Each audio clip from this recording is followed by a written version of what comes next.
ముందుగా మన తండ్రి అయిన దేవునికి, ప్రభు అయిన యేసుక్రీస్తు ద్వారా వేవేల కృతజ్ఞతాస్తుతులు చెల్లిస్తూ, ఈ యొక్క మార్నింగ్ ప్రేయర్ ద్వారా లేఖనం ఏమి చెప్పుచున్నది అని ఆలోచించి, అనేక మందిని ఆలోచింపజేయడానికి చేరువచ్చినటువంటి మీ అందరికీ కూడా ప్రభు అయిన యేసుక్రీస్తు నామములో శుభాభివందనములు తెలియజేస్తూ, సహోదరులు శివ గారి ప్రారంభ ప్రార్థనతో ఈ యొక్క మార్నింగ్ ప్రేయర్‌ను మనం ప్రారంభించుకుందాము. క్రీస్తు నామమున కూడి వచ్చిన సహోదరి సహోదరులందరికీ వందనాలు తెలియచేస్తూ ఉన్నాను. ఇప్పటి వరకు మనల్ని కాచి కాపాడి సంరక్షించిన తండ్రి అయిన దేవునికి కృతజ్ఞతాస్తుతులు చెల్లిస్తూ ఉన్నాను. రవి గారికి, వారి కుటుంబానికి ప్రత్యేకంగా వందనాలు తెలియజేస్తూ ఉన్నాను. లేఖనం ఏమి చెప్పుచున్నది అయ్యా అనే కార్యక్రమాన్ని ప్రార్థన ద్వారా ప్రారంభించుకుందాము. ప్రార్థన. సకల ఆశీర్వాదములకు కారణభూతుడు అయిన మా ప్రియ పరలోకపు తండ్రి, మీ యొక్క ఘనమైన శ్రేష్టమైన నామమునకు తండ్రి, మీకే కృతజ్ఞతలు, మీకే స్తుతులు, మీకే స్తోత్రములు దేవా. మా దేవా, మా తండ్రి, మీ కృప తోడుగా ఉంచి మమ్మల్ందరినీ దీవించి కరుణించి గడిచిన దినములన్నీ మీ కాపుదలతో నింపి తండ్రి, ఈ ఉదయకాల సమయమందు లేఖనమేమి చెప్పుచున్నది అనే కార్యక్రమం ద్వారా సహోదరి సహోదరులందరుగా మేమందరం ఎలాగున కూడుకుని మీ వాక్య జ్ఞానాన్ని నేర్చుకోవటానికి మీరిచ్చిన గొప్పైన భాగ్యాన్ని బట్టి మీకే కృతజ్ఞతలు, మీకే స్తుతులు, స్తోత్రములు చెల్లించుకుంటున్నాం తండ్రి. మా దేవా, మా తండ్రి, ఈ యొక్క కార్యక్రమంలో తండ్రి మొదటిగా తండ్రి పాటల యందు మీ కృప తోడుగా ఉంచి మా గొంతెత్తి పాడి మా ఫలాన్ని మీకు అర్పించలాగా మీ కృప మాకు తోడుగా ఉంచి ఆశీర్వదించండి దేవా. మా దేవా, మా తండ్రి, వాక్య పఠన భాగంలో తండ్రి అలాగే వాక్య పఠనాన్ని వివరించే విషయాల్లో ఏ సహోదరులు అయితే వివరించటానికి సిద్ధపడి ఉన్నారో తండ్రి, వివరించే వాక్యాన్ని ఉన్నట్టుగా వివరించటానికి వారికి కావలసిన తెలివి, జ్ఞానము, ఆరోగ్యము, బలమును, శక్తిని అనుగ్రహించండి. మరొక వాక్య భాగాన్ని వివరించే నసవార్థికులు, దైవజనులు దేవకిరణ గారు తండ్రి, ఏ వాక్యాన్ని అయితే మాకు వివరించడానికి సిద్ధపడి ఉన్నారు, వివరించే వాక్యాన్ని ఉన్నట్టుగా వివరించడానికి వారికి కూడా మీ కృప తోడుగా ఉంచి ఆశీర్వదించండి తండ్రి. వివరించే వాక్యాన్ని మేమందరము గ్రహించుకొని తండ్రి, క్రీస్తు పోలికలోకి మేమందరం నడవడానికి కావలసిన తెలివిని, జ్ఞానమును మీరే మాకు అనుగ్రహించండి దేవా. మేము అలాగ నడుచుకోవటానికి మీ కాపుదలట్టు పెట్టండి తండ్రి. మేము ఎటువంటి భౌతికపరమైన విషయాల్లోకి పడిపోకోకుండా ఆత్మీయంగా అంతకంతకు ఎదగటానికి మీరే మాకు సహాయం అనుగ్రహించండి తండ్రి. మా దేవా, మా తండ్రి, ఈ వాక్యాలను వివరించబోచుండగా తండ్రి మాకు ఎటువంటి నిద్రమత్తు పరధ్యానంలోకి మేము వెళ్ళకోకుండా మీరు మా మధ్య ఉన్నారని మేము గుర్తెరిగి మర్యాదగాను క్రమముగాను ఈ యొక్క కార్యక్రమాన్ని నడిపించుకోవటానికి మీరే మాకు సహాయం అనుగ్రహించండి తండ్రి. ఈ యొక్క కార్యక్రమంలో ఎటువంటి టెక్నికల్ ఇష్యూస్ లేకుండా తండ్రి ప్రారంభం నుండి చివరి వరకు తండ్రి మీ కృప తోడుగా ఉంచి తండ్రి ఈ కార్యక్రమాన్ని సజావుగా సాగటానికి కావాల్సిన ప్రతి ఏర్పాటులోనూ మీరే తోడుగా ఉండండి దేవా. మా దేవా, మా తండ్రి, ఇలాగున ఈ యొక్క కార్యక్రమం మొత్తం తండ్రి మీకు మహిమకరంగాను కూడి వచ్చిన సహోదరి సహోదరులందరికీ దీవెనకరంగాను ఉండులాగా మీ కృప మా అందరిపై విస్తరింప చేయమని వేడుకుంటూ ఈ యొక్క ప్రార్థన విన్నపములు మనవులన్నీ మీ ప్రియకుమారుడు, మా రక్షకుడు, మా ప్రభు అయిన క్రీస్తు ప్రభు నామమున అడిగి వేడుకుంటూ ప్రార్థిస్తున్నాము మా పరమ తండ్రి. ఆమేన్. అందరికీ వందనాలండి. ప్రార్థన చేసినటువంటి సహోదరులు గారికి ప్రత్యేకంగా వందనములు తెలియజేస్తున్నాము. ఈ సమయంలో పాటల ద్వారా దేవుని నామమును గణపరచుదాము సహోదరులు. సుబ్రహ్మణ్యం గారు మొదటి పాటగా పాడి దేవుని నామమును స్తుతిస్తారు. అలాగే రెండవ పాటగా సహోదరులు స్వామి గారు పాడి దేవుని నామము గణపరచవలసిందిగా, కొనియాడవలసిందిగా కోరుకుంటూ ప్రేమతో ఆహ్వానిస్తున్నాము. మొదటగా తండ్రి అయిన దేవునికి కృతజ్ఞతాస్తుతులు చెల్లించుకొంచు మరొక ఉదయకాలము మనకు అనుగ్రహించిన దేవాది దేవునికి మనం ఎంతగానో రుణపడి ఉన్నాం. ఇంత గొప్ప చక్కటి వాతావరణాన్ని, ఈ సహవాసాన్ని ఇచ్చిన దేవునికి మరొకసారి ఆయనకి కృతజ్ఞతాస్తుతులు చెల్లించుకొంచు సోదరి సహోదరులందరికీ కూడా నా హృదయపూర్వక వందనాలు.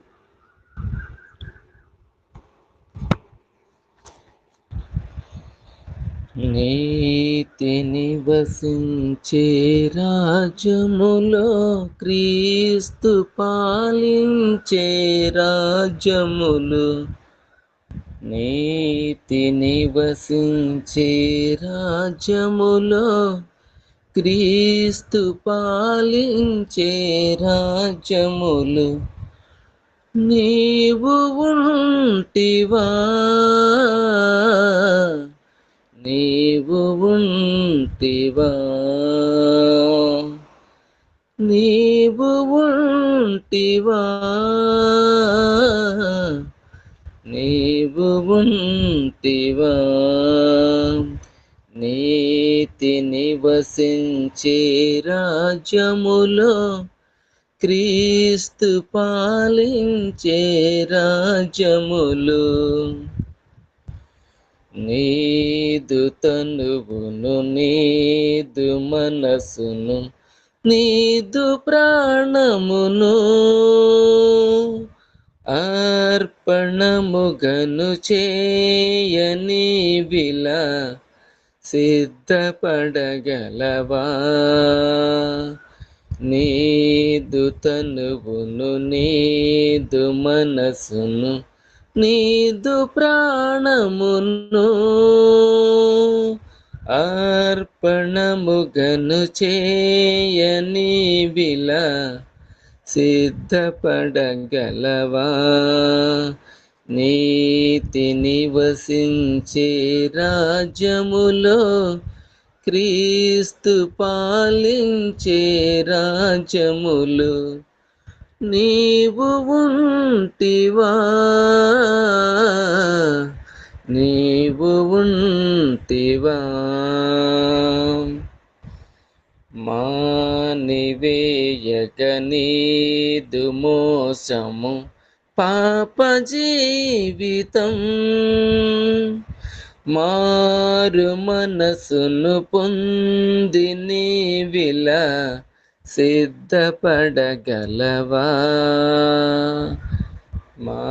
మానివేయక నీదు మోసము పాప జీవితము,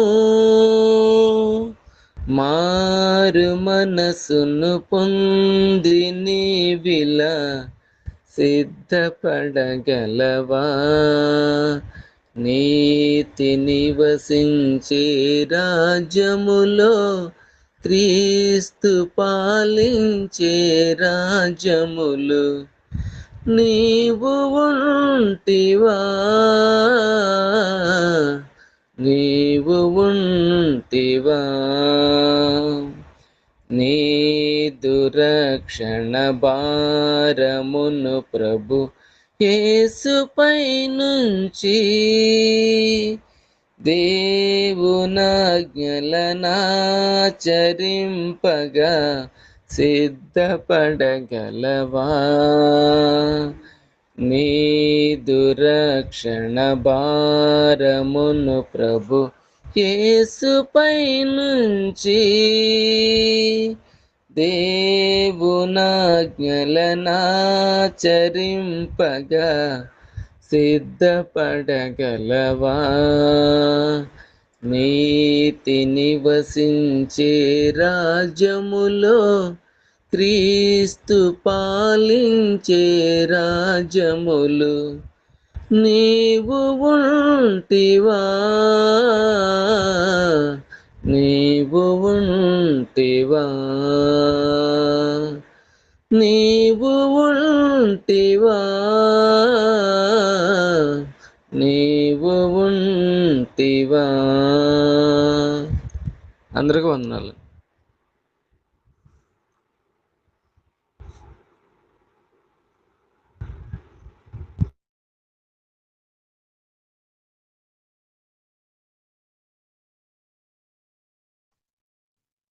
స్వామి గారు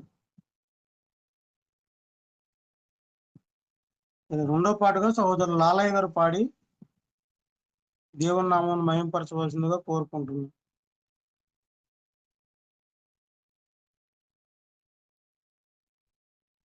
లాలయ్య గారు.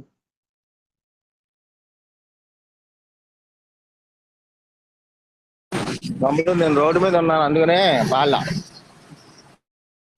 హలో, పాడండి లాలయ్య గారు. లైన్లోకి వచ్చాను.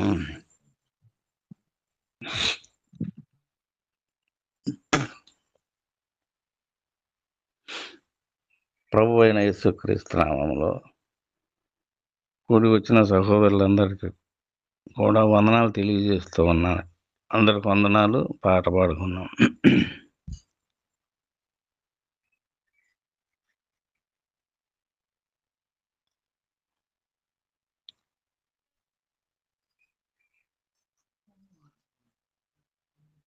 నా ప్రాణమా యెహోవాని సన్నుతించుమా, ఆయన చేసిన ఉపకారములలో దేనిని మరువకుమా, దేనిని మరువకుమా. నా ప్రాణమా యెహోవాను సన్నుతించుమా, ఆయన చేసిన ఉపకారములలో దేనిని మరువకుమా. నా ప్రాణమా యెహోవాను సన్నుతించుమా, సంకటములన్నింటిని సవరించి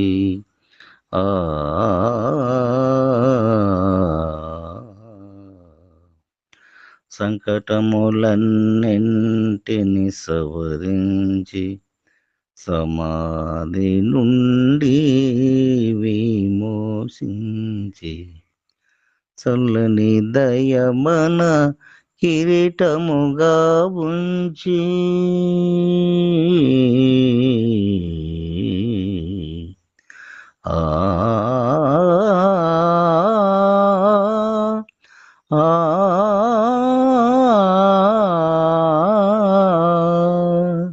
చల్లని దయమన కిరీటముగా ఉంచి సతతము మనలను బ్రోసిన దేవుని, సతతము మనలను బ్రోసిన దేవుని. నా ప్రాణమా యెహోవాను సన్నుతించుమా, నిత్యము తానై ప్రేమించువాడు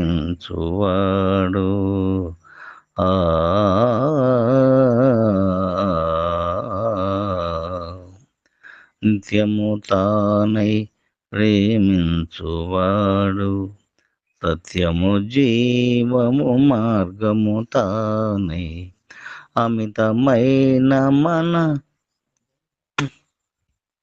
శాపంబులకై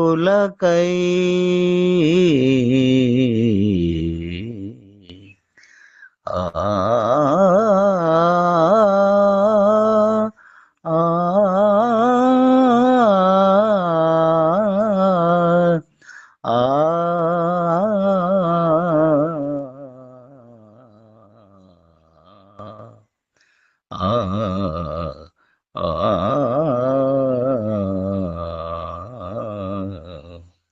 అమితమైన మన శాపంబులకై అశువులర్పించిన దేవసుతుని అశువులర్పించిన ఆ దేవసుతుని నా ప్రాణమ యెహోవాను సన్నుతించుమా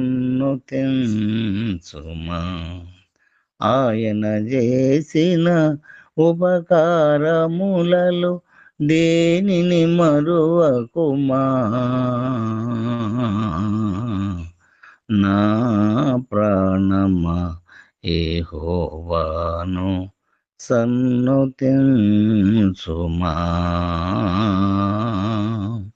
ఆ ఆ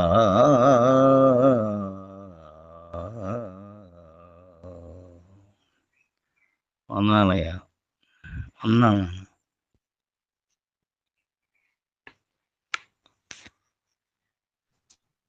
ఇప్పటి వరకు చక్కగా దేవుడు మీకు అనుగ్రహించినటువంటి గొప్ప గాత్రములను బట్టి దేవుని నామమును చక్కగా మహింపరిచినటువంటి సహోదరులు ఇరువురికి కూడా ప్రత్యేకంగా వందనములు తెలియజేస్తూ ఈ సమయంలో ద్వితీయోపదేశ కాండము 33వ అధ్యాయమును వివరించవలసిందిగా కోరుకుంటూ సహోదరులు సుధాకర్ గారిని ప్రేమతో ఆహ్వానిస్తున్నాము.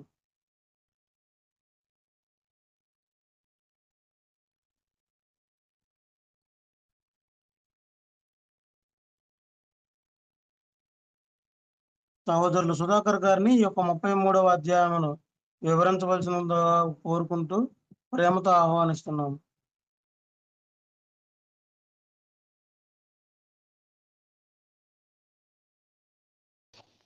లేఖన మేము చెప్పుచున్నది అనే ఈ గ్రూప్ ద్వారా ఈ ఉదయకాల సమయంలో దేవుని వాక్యాన్ని వినడానికి, నేర్చుకోవడానికి కూడి వచ్చినటువంటి నాతోటి సహోదరి సహోదరులందరికీ, పెద్దలందరికీ మన రక్షకుడును విమోచకుడైన యేసుక్రీస్తు ప్రభు యొక్క పరిశుద్ధ నామంలో మీ అందరికి వందనాలు తెలియజేస్తున్నాను. ద్వితీయోపదేశ కాండము 33వ అధ్యాయాన్ని ఈరోజు మనం వివరించుకుందామండి. ఈ యొక్క అధ్యాయం మనం చూసినట్లయితే ప్రధానంగా మోషే తాను చనిపోయే ముందు ఇశ్రాయేలీల యొక్క 12 గోత్రాల వారిని దీవించడం అనేది మనం ఈ గ్రంథంలో మనం చూడవచ్చు అన్నమాట. 33వ అధ్యాయం 1వ వచనం చదువుతున్నాను. దైవజుడైన మోషే మృతి పొందక మునుపు అతడు ఇశ్రాయేలీలను దీవించిన విధము ఇది. యెహోవా సీనాయి నుండి వచ్చెను, శేయీరులో నుంచి వారికి ఉదయించెను. ఆయన పారాను కొండ నుండి ప్రకాశించెను. వేవేల పరిశుద్ధుల సమూహం మధ్య నుండి ఆయన వచ్చెను. ఆయన కుడిపార్శ్వమున అగ్నిజ్వాలలు మెరియుచుండెను. ఆయన జనములను ప్రేమించును. ఆయన పరిశుద్ధులందరూ నీ వశమునందురు. వారు నీ పాదముల యొద్ద సాగిల పడుదురు. నీ ఉపదేశమును అంగీకరించెదరు. మోషే మనకు ధర్మశాస్త్రం విధించెను. అది యాకోబు సమాజ స్వాస్యము. జనులలో ముఖ్యులను ఇశ్రాయేలీల గోత్రికులను కూడగా అతడు యెషూరూనులో రాజు ఆయన. అంటే దేవుడు ముందుగానే తెలియజేసినటువంటి విధంగా మోషేకి మరణించేటువంటి సమయం అనేది ఆసన్నమైందన్నమాట. మోషే మరణించక ముందు ఇశ్రాయేలీల యొక్క 12 గోత్రాలని ప్రవచనాలతో ఆశీర్వదించాడనమాట. దేవుడు అనుగ్రహించేటువంటి మేలులను దీవెనలను వారికి తెలియజేశాడనమాట. ప్రాముఖ్యంగా 2వ వచనం గనుక మనం గమనించినట్లయితే, యెహోవా సీనాయి నుండి వచ్చెను, శేయీరులో నుంచి వారికి ఉదయించెను, ఆయన పారాను కొండ మీద ప్రకాశించెను, వేవేల పరిశుద్ధుల సమూహం మధ్య నుండి ఆయన వచ్చుననే వచనం మనం గమనించినట్లయితే, అది మోషేకి సీనాయి పర్వతం దగ్గర ప్రత్యక్షం అవ్వడము, సీనాయి పర్వతం వద్ద ఇశ్రాయేలును నడిపించుకొని వచ్చిన తర్వాత సీనాయి పర్వతం మీద వారికి ధర్మశాస్త్రము ఇవ్వడం అనేది మోషే వారికి జ్ఞాపకం చేస్తున్నాడు అనమాట. అయితే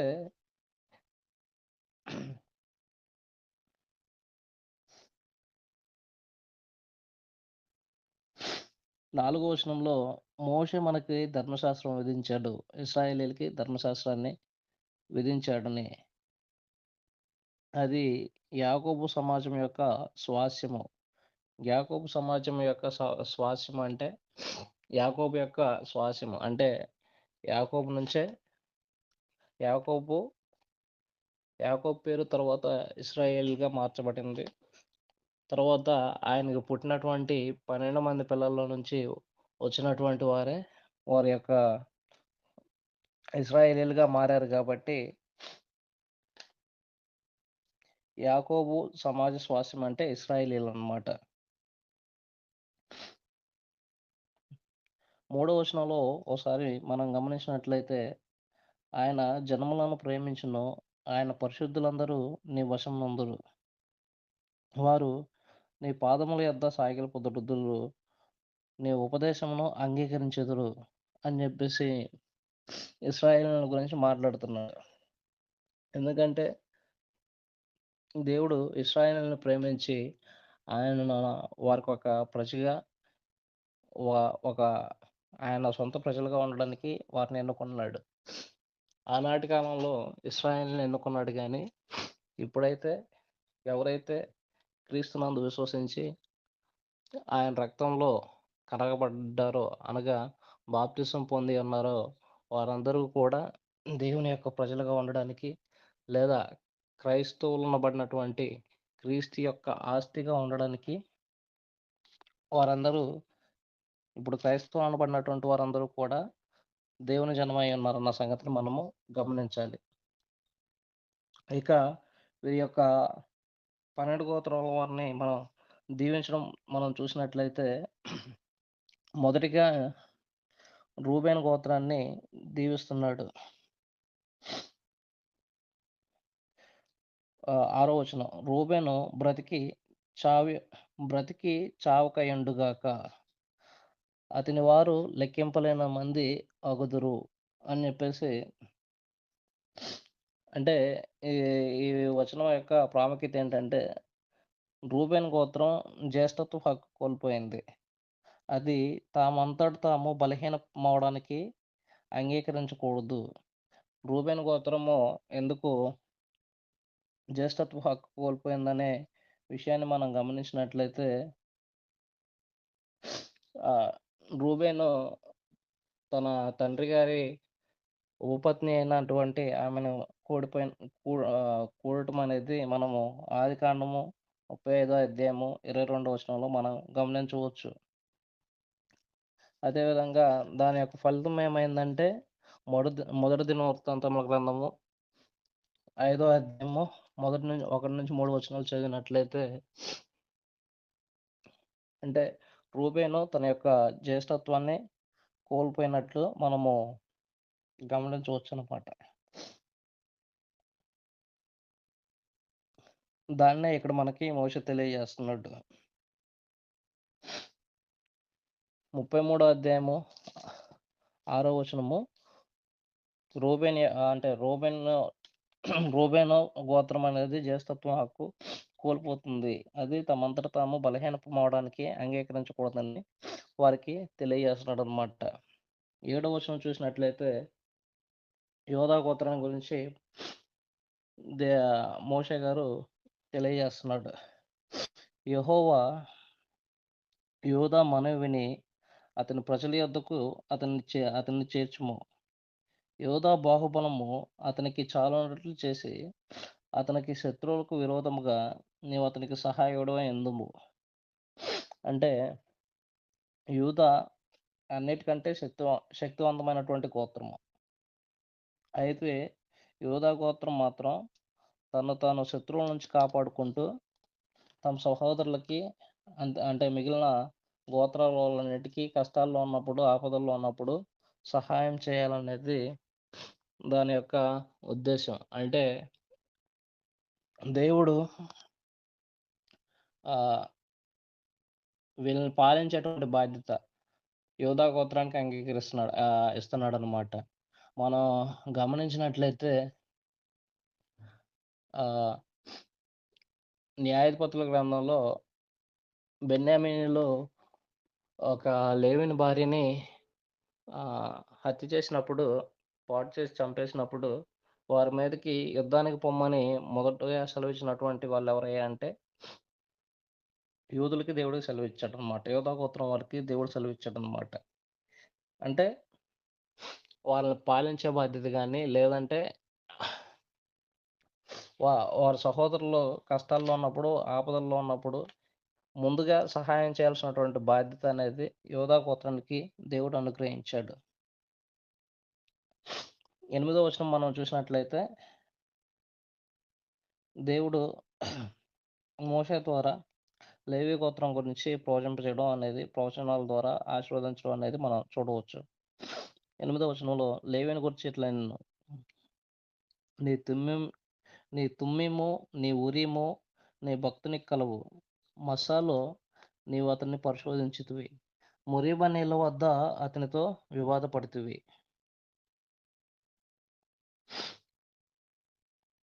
అతడు నేను ఎరుగనని తన తండ్రిని గూర్చి తన తల్లిని గూర్చి అనెను. తన సహోదరులను లక్ష్య పెట్టలేదు, తన కుమారులను ఎంచలేదు, తన కుమారులని ఎంచలేదు. వారు నీ వాక్యమును బట్టి నీ నిబంధనను గైకొనిరి. వారు యాకోబునకు నీ విధులను, ఇశ్రాయేలీయులకు నీ ధర్మశాస్త్రమును నేర్పుదురు. నీ సన్నిధిని ధూపమును, నీ బలిపీఠం మీద సర్వాంగ బలిని అర్పించుదురు. యెహోవా అతని బలమును అంగీకరించుము. అతడు చేయ కార్యమును అంగీకరించుమి.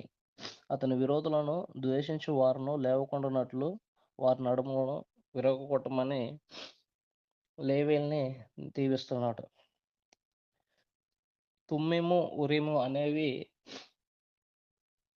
యాజకుల యొక్క అంటే ప్రధాన యాజకుడి యొక్క వస్త్రంలో ఉండేటువంటి 2 ప్రధానమైనటువంటి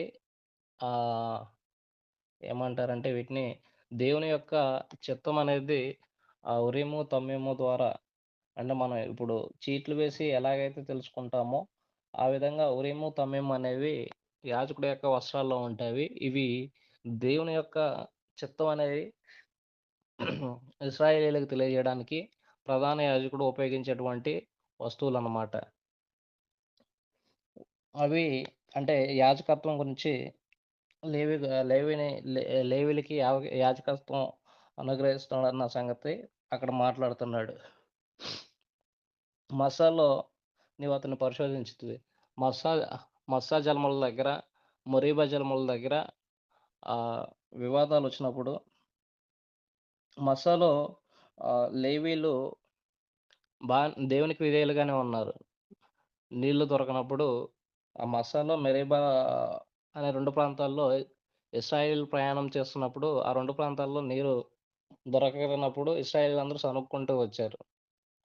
మస్సాలో బాగానే ఉన్నారు కానీ మెరీబా నీళ్ళ దగ్గరకు వచ్చేసరికి దేవునికి ఎదురు తిరిగారన్నమాట. ఆయనను 9వ వచనంలో ఒక ప్రాముఖ్యమైనటువంటి మాట అంటున్నాడు. తన సహోదరులను అతని తండ్రి నేను వాటిని ఎరగనని తన తండ్రిని గూర్చి తన తల్లిని గూర్చి నేను తన సహోదరులను లక్ష్య పెట్టలేదు, తన కుమారులని ఎంచలేదు. వారు నీ వాక్యమును బట్టి నీ నిబంధన గైకొనిరి. ఇది సీనాయి పర్వతం దగ్గర మోషే ఆ నిబంధన పలకలను తీసుకొని రావడానికి పైకి వెళ్ళినప్పుడు ఇక ఇశ్రాయేలీలందరూ విగ్రహారాధన చేస్తున్నప్పుడు కేవలం లేవీలు మాత్రమే ఆ దూడని ఆరాధించుకుంటగా ఎదురు తిరిగారు. తన సహోదరులకి ఎదురు తిరిగారు. అందుకే దేవుడు వారిని యాజకత్వ విధులు అంటే యాజకత్వం చేయడానికి వారిని అంగీకరించాడనమాట. ఇశ్రాయేలీయులందరికీ ధర్మశాస్త్రం నేర్పించడానికి దేవుడు వారిని అనుమతించాడు. ఇశ్రాయేల్ పక్షమున దేవునికి బలిపీఠం మీద బలులర్పించడానికి దేవుడు వారిని అంగీకరించాడనమాట. తరువాత 12వ వచనం మనం గమనించినట్లయితే బెన్యామీన్ గోత్రం వారిని ఆశీర్వదించడం అనేది మనం చూడవచ్చు అన్నమాట.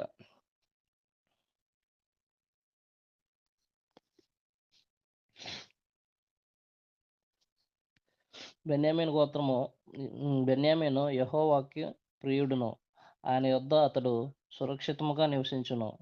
దినమెల్లా ఆయన అతనికి ఆశ్రయమగును. ఆయన భుజముల మధ్య అతడు నివసించును. ఇది బెన్యామీను యొక్క స్వాస్థ్యంలో యెరూషలేము యొక్క దేవాలయ నిర్మాణం గురించినటువంటి ప్రవచనం అన్నమాట. ఎందుకంటే బెన్యామీనీలు యూదా యొక్క స్వాస్థ్యంలో ఉన్నప్పటికీ యెరూషలేము యొక్క దేవాలయం అనేది బెన్యామీనుల స్వాస్థ్యంలో పొందడం వల్ల వారు ప్రత్యేకమైనటువంటి దీవెనలు పొందారన్నమాట. అయితే యెరూషలేములో దేవాలయం తప్ప మిగిలిన భూమి యూదా గోత్రానికి చెందింది.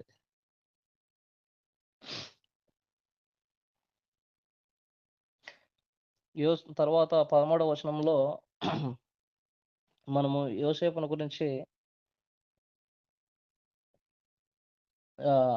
యోసేపు వంశస్థులు కూర్చున్నటువంటి ప్రవచనం అనేది మనం వినవచ్చు అనమాట. 13వ వచనం యోసేపును గురించి ఎట్లా నిన్ను ఆకాశ పరమార్థము వలన, మంచు వలన, కింద కుంగి ఉన్న అగాధ జలముల వలన, సూర్యుని వలన కలుగు ఫలముల్లోని శ్రేష్ఠ పదార్థముల వలన, చంద్రుడు పుట్టించి శ్రేష్ఠ పదార్థముల వలన, పురాతన పర్వతములు శ్రేష్ఠ పదార్థముల వలన, నిత్య పర్వతముల వలన శ్రేష్ఠ పదార్థముల వలన, సంపూర్ణముగా ఫలించు భూమికి కలిగిన శ్రేష్ఠ పదార్థం వలన యెహోవా అతనిని భూమిని దీవించును. పొదలో నుండి వాని కటాక్షము యోసేపు తల మీద కూర్చును. తన సహోదరులలో ప్రఖ్యాతి నొందిన వాని నడినెత్తి మీదకి అతని వచ్చును. అతని వృషభమునకు మొదట పుట్టిన దానికి ఘనత కలదు. అతని కొమ్ములు గురుపోతు కొమ్ములు వంటివి. వాటి వలన అతడు భూమ్యాంతముల వరకును జనులను త్రోసివేయును. ఎఫ్రాయిము యొక్క 10,000ను మనష్షే యొక్క 1,000ను అలాగున నుందురు అని దేవుడు యోసేపు నుంచి వచ్చినటువంటి ఇద్దరు కుమారులు ఇద్దరు అర్ధగోత్రాలు అవ్వడం అన్న సంగతి మనకి అందరికీ ఎదురుగే ఉన్నది. యోసేపు యొక్క ఇద్దరు పిల్లలు ఎఫ్రాయిము, మనష్షే. ఈ అర్ధగోత్రం వాళ్ళందరూ కనాన్లో మంచి ప్రాంతాన్ని లేదా సారవంతమైనటువంటి నేలని స్వాస్థ్యంగా పొందుతారు అని వారిని దీవిస్తున్నాడు అనమాట. మనం చూసినట్లయితే 16వ వచనము సంపూర్ణముగా ఫలించు భూమికి కలిగిన శ్రేష్ఠ పదార్థము వలన యెహోవా అతనిని దీవించును అనే విషయాన్ని వారికి తెలియజేస్తున్నాడు అనమాట. అంటే ఇంకా 17వ వచనం కూడా మనం ఒకసారి గమనించినట్లయితే అతని వృషభమునకు మొదట పుట్టిన దానికి ఘనత కలదు. అతని కొమ్ములు గొరిపోటు కొమ్ములు వంటివి. వాటి వలన భూమ్యాంతముల వరకు జనులను త్రోసివేయును.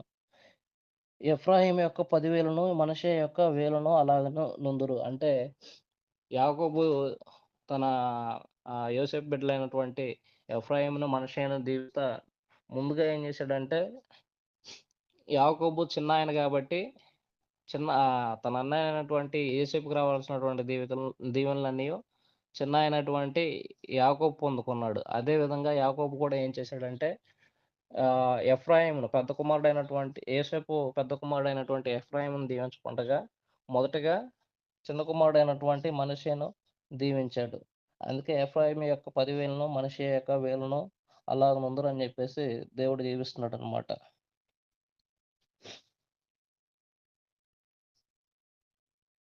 తర్వాత 18వ వచనం మనం గమనించినట్లయితే జెబులూనును గురించి అన్నటువంటి ప్రవచనం అనేది మనం ఆశీర్వాదం అనేది మనం గమనించవచ్చు. జెబులూను నీవు బయలువెళ్ళు స్థలమందు సంతోషించుము. ఇస్సాకరు నీ గుడారముల యందు సంతోషించుము. వారు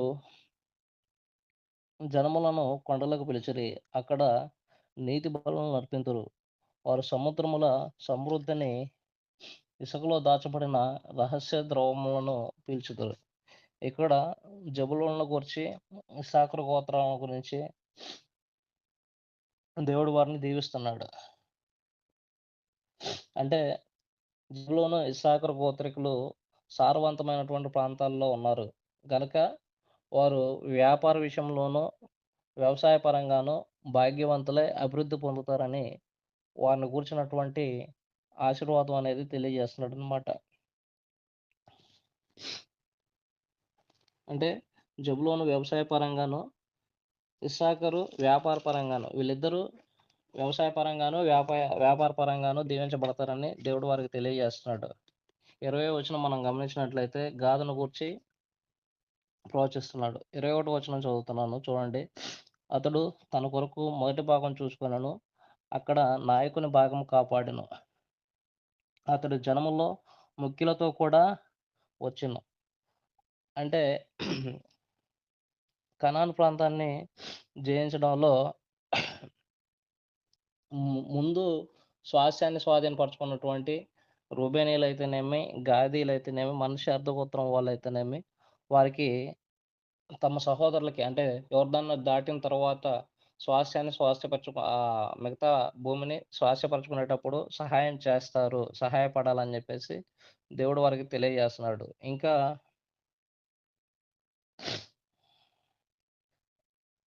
వీరు దాను గోత్రికులు, గాదు గోత్రికులు యోర్దానుకు తూర్పు ప్రాంతాన్ని కోరుకొని కనాను జయించడంలో ఇతర గోత్రాలకి సహాయం చేస్తారన్న వాగ్దానాన్ని నెరవేరుస్తున్నారన్నమాట. తర్వాత 22వ వచనంలో మనం చూసినట్లయితే దానుకు వచ్చి ప్రవచిస్తున్నాడు. దాను సింహం పిల్ల, అది భాషాన్ నుండి దుమికి దాటును. అంటే దాను విశ్వాసఘాతుకులు అవుతారు. అంటే దేవుని విడిచి విగ్రహారాధన వైపు వెళ్ళి విశ్వాసఘాతుకులు అవుతారన్న సంగతిని ముందుగానే ప్రవచిస్తున్నాడు అనమాట. న్యాయాధిపతులు 18వ అధ్యాయం మనం మొదటి నుంచి చివరి వరకు చదివినట్లయితే ఇశ్రాయేలీయులు అంటే దాను గోత్రికులు ఎలాగా విశ్వాసభ్రష్టులు అయ్యారన్న సంగతి మనం గమనించవచ్చు అన్నమాట. తరువాత నఫ్తాలి గోత్రం గురించి మాట్లాడుతూ కటాక్షం చేత తృప్తి పొందినటువంటి నఫ్తాలి, యెహోవా దీవెనల చేత నింపబడినటువంటి నఫ్తాలి, పశ్చిమ దిక్కులను స్వాధీనపరచుకునుము. ఆషేరు గోత్రం గురించి ఆషేరు తన సహోదరుల కంటే ఎక్కువగా ఆశీర్వదింపబడును. అతడు తన సహోదరుల కంటే కటాక్షము నొందును. తన పాదములను తైలములో ముంచుకొనును. నీ కమ్ములు ఇనుపవి ఎత్తడివి అయ్యుండును. నీ బ్రతుకు దినములలో నీకు విశ్రాంతి కలుగును. యెషూరును నీ దేవుని పోలిన వాడెవడునూ లేడు. ఆయన నీకు సహాయం చేయుటకే ఆకాశం నుండి వచ్చును. మహోన్నతుడే మేఘవాహనుడగును. శాశ్వతుడైన దేవుడు నీకు నివాస స్థలమగును. నిత్యముగా నుండి బాహువులు నీ క్రింద నుండును. ఆయన ఎదుట నుండి శత్రువులను వెళ్ళగొట్టి నశింపచేయును. ఇశ్రాయేలు నిర్భయముగా నివసించును. యాకోబు ఓట ప్రత్యేకించబడును. అతడు ధాన్య ద్రాక్ష రసములు గల దేశములో నుండును. అతనిపై ఆకాశ మంచును కురిపించును. ఇశ్రాయేలు నీ భాగ్యమంత గొప్పది. యెహోవా రక్షించిన నిన్ను పొలిన వాడెవడు? ఆయన నీకు సహాయకరమైన కేడము, నీకు ఔన్నత్యము కలిగించుటకు ఖడ్గము. నీ శత్రువులు నీకు లోబడి ఉన్నట్లుగా వారు వేషం వేయుదురు. నీవు వారి యొక్క ఉన్నత స్థలములను త్రొక్కుదువు అని ఈ విధంగా అంటే నఫ్తాలి గోత్రం వారు సారవంతమైన ఎత్తైన ప్రాంతాల్లో ప్రశాంత జీవనాన్ని కలిగి ఉన్నారు. ఆషేరు గోత్రికులు అన్ని విధాల కాపుదలు కలిగి ఒలీవలకు దాని నుండి తీసే ప్రసిద్ధమైనటువంటి నూనెకు పేరు పొందే సారవంతమైన ప్రాంతాల్లో నివసిస్తారని దేవుడు వారికి తెలియజేస్తున్నాడు. ఇశ్రాయేలీయులందరూ దేవుని కాపుదల పొందుతూ దీవించబడి అభివృద్ధి పొందుతారన్న విషయాన్ని ఈ అధ్యాయం తెలియజేస్తుంది. కాబట్టి దేవుడు ఈ అధ్యాయం నుంచి ప్రధానంగా మనం నేర్చుకోవాల్సింది అంటే దేవుడు ఆయనకి విశ్వాసంగా ఉంటే 12 గోత్రాలు వాటిని మాత్రమే కాదు, ఆయన ఎట్లా భయం భక్తులు కలిగి ఉంటే ఆయన జనమైనటువంటి క్రైస్తవులుగా ఉన్నటువంటి మనల్ని కూడా ఆయన భౌతికంగాను ఆత్మీయంగాను ఆశీర్వదించడానికి సమర్థుడన్న సత్యమును గుర్తెరిగి ఆయనకి లోబడి జీవించాలని మిమ్మల్ని హెచ్చరిస్తూ నన్ను నేను హెచ్చరించుకుంటూ ఈ వాక్యాన్ని ఇంతటితో ముగిస్తున్నాను. ఓపికతో ఉన్నటువంటి మీ అందరికీ మరొకసారి క్రీస్తు ప్రభు యొక్క పరిశుద్ధ నామములో వందనాలు తెలియజేస్తున్నాను. అందరికీ వందనాలు. ఇప్పటి వరకు చాలా చక్కగా ఈ యొక్క 33వ అధ్యాయం అంతటిని కూడా వివరించినటువంటి సహోదరులు సుధాకర్ గారికి ప్రత్యేకంగా వందనములు తెలియజేస్తున్నాము. సహోదరులు సుధాకర్ గారే ఇప్పటి వరకు జరిగినటువంటి కార్యక్రమం అంతటి విషయమై తదుపరి దేవకర్ణ గారి మెసేజ్ కొరకు ప్రార్థనా సహాయం కోరవలసిందిగా కోరుకుంటూ ప్రేమతో మరి ఒకసారి కోరుకుంటూ ఆహ్వానిస్తున్నాను. వాక్య నిమిత్తం ప్రార్థన చేసుకున్నాం అండి. సకల శోధలకు కారణం సముద్రమైన దేవ, పరిశుద్ధుడైన తండ్రి, ప్రేమకరమైన నాయన, నీ పరిశుద్ధమైన శ్రేష్టమైన మహోన్నతమైన అత్యంత గంట కలిగిన మనకి ఎల్లని కృతజ్ఞతలు స్తుతులు స్తోత్రములైన సకల యుగములో రాజువై ఉండి మమ్మల్ని ఎల్లవెల్ల పరిపాలించున్నటువంటి గొప్ప దేవ, నీ పరిశుద్ధమైన శ్రేష్టమైన మహోన్నతమైన ఘనమైన నామానికి ఎల్లని కృతజ్ఞతలు తండ్రి. పరిశుద్ధుడు పరిశుద్ధుడు పరిశుద్ధుడు అంటూ నిత్యము మమ్మల్ని నాయన నిత్యము స్తుతించబడుతున్నటువంటి గొప్ప దేవ, మీకు ఎల్లని కృతజ్ఞతలు నాయన తండ్రి. ఉదయకాల సమయంలో నీ వాక్యం వినడానికి ఎందరైతే కూడి వచ్చినారో వారందరూ మీరు జ్ఞాపకం చేసుకోండి, దీవించండి, ఆశీర్వదించండి నాయన. వారందరికీ వినగలిగే చెవిని, గ్రహించగలిగేటువంటి హృదయాన్ని అనుగ్రహించండి. మరి అదేవిధంగా చెప్పబోతున్నటువంటి మీ దాసుని కూడా మీరు జ్ఞాపకం చేసుకోండి. మంచి ఆరోగ్యాన్ని ఇవ్వండి, నీ ఆత్మశక్తిని బలమును అనుగ్రహించిన ఆయన మరి మా హృదయాలకు కావాల్సినటువంటి ఆత్మీయ ఆహారాన్ని అందించడానికి కావాల్సినటువంటి బుద్ధిని, జ్ఞానాన్ని, వివేచనను ఆయనకు అనుగ్రహించండి ఆయన తండ్రి. వినబోచున్నటువంటి మమ్మల్ని అందరినీ మీరు జ్ఞాపకం చేసుకోండి. నీ వాక్యమును మా హృదయం అనే పలక మీద మేము రాసుకొని నీ ఆజ్ఞల ప్రకారము నీ కట్టడాల చేత నాయన వాటిని అనుసరిస్తూ మేము జీవించే వారిగా ఉండలాగిన సహాయం చేయండి. మేము విని విడిచిపెట్టే వారిగా ఉండుకోగా నాయన వాటిని ఆచరించే వారుగా మేము జీవించే ఉండటకు సహాయం చేసి మీ కృపను అనుగ్రహించండి. ఈ చిన్న ప్రార్థన మీరు ఆలకించమని మా ప్రభువును మీ ప్రియకుమారుడైన యేసుక్రీస్తు ప్రభు యొక్క పరిశుద్ధ నామములో అడిగి వేడుకొంచున్నాం మా పేరులో తండ్రి. ఆమేన్.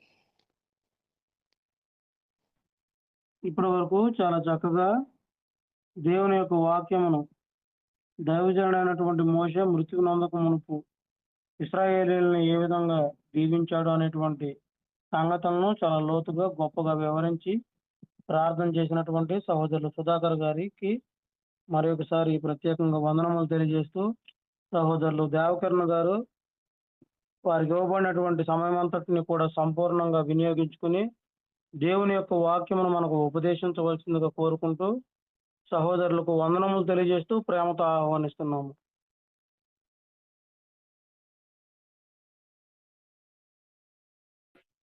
ఈ ఉదయకాల సమయంలో మరొక శ్రేష్టమైన దినాన్ని మనకు అనుగ్రహించిన మన పరలోక తండ్రి అయిన దేవునికి నా కృతజ్ఞతాస్తుతులు చెల్లిస్తూ ఉన్నాను.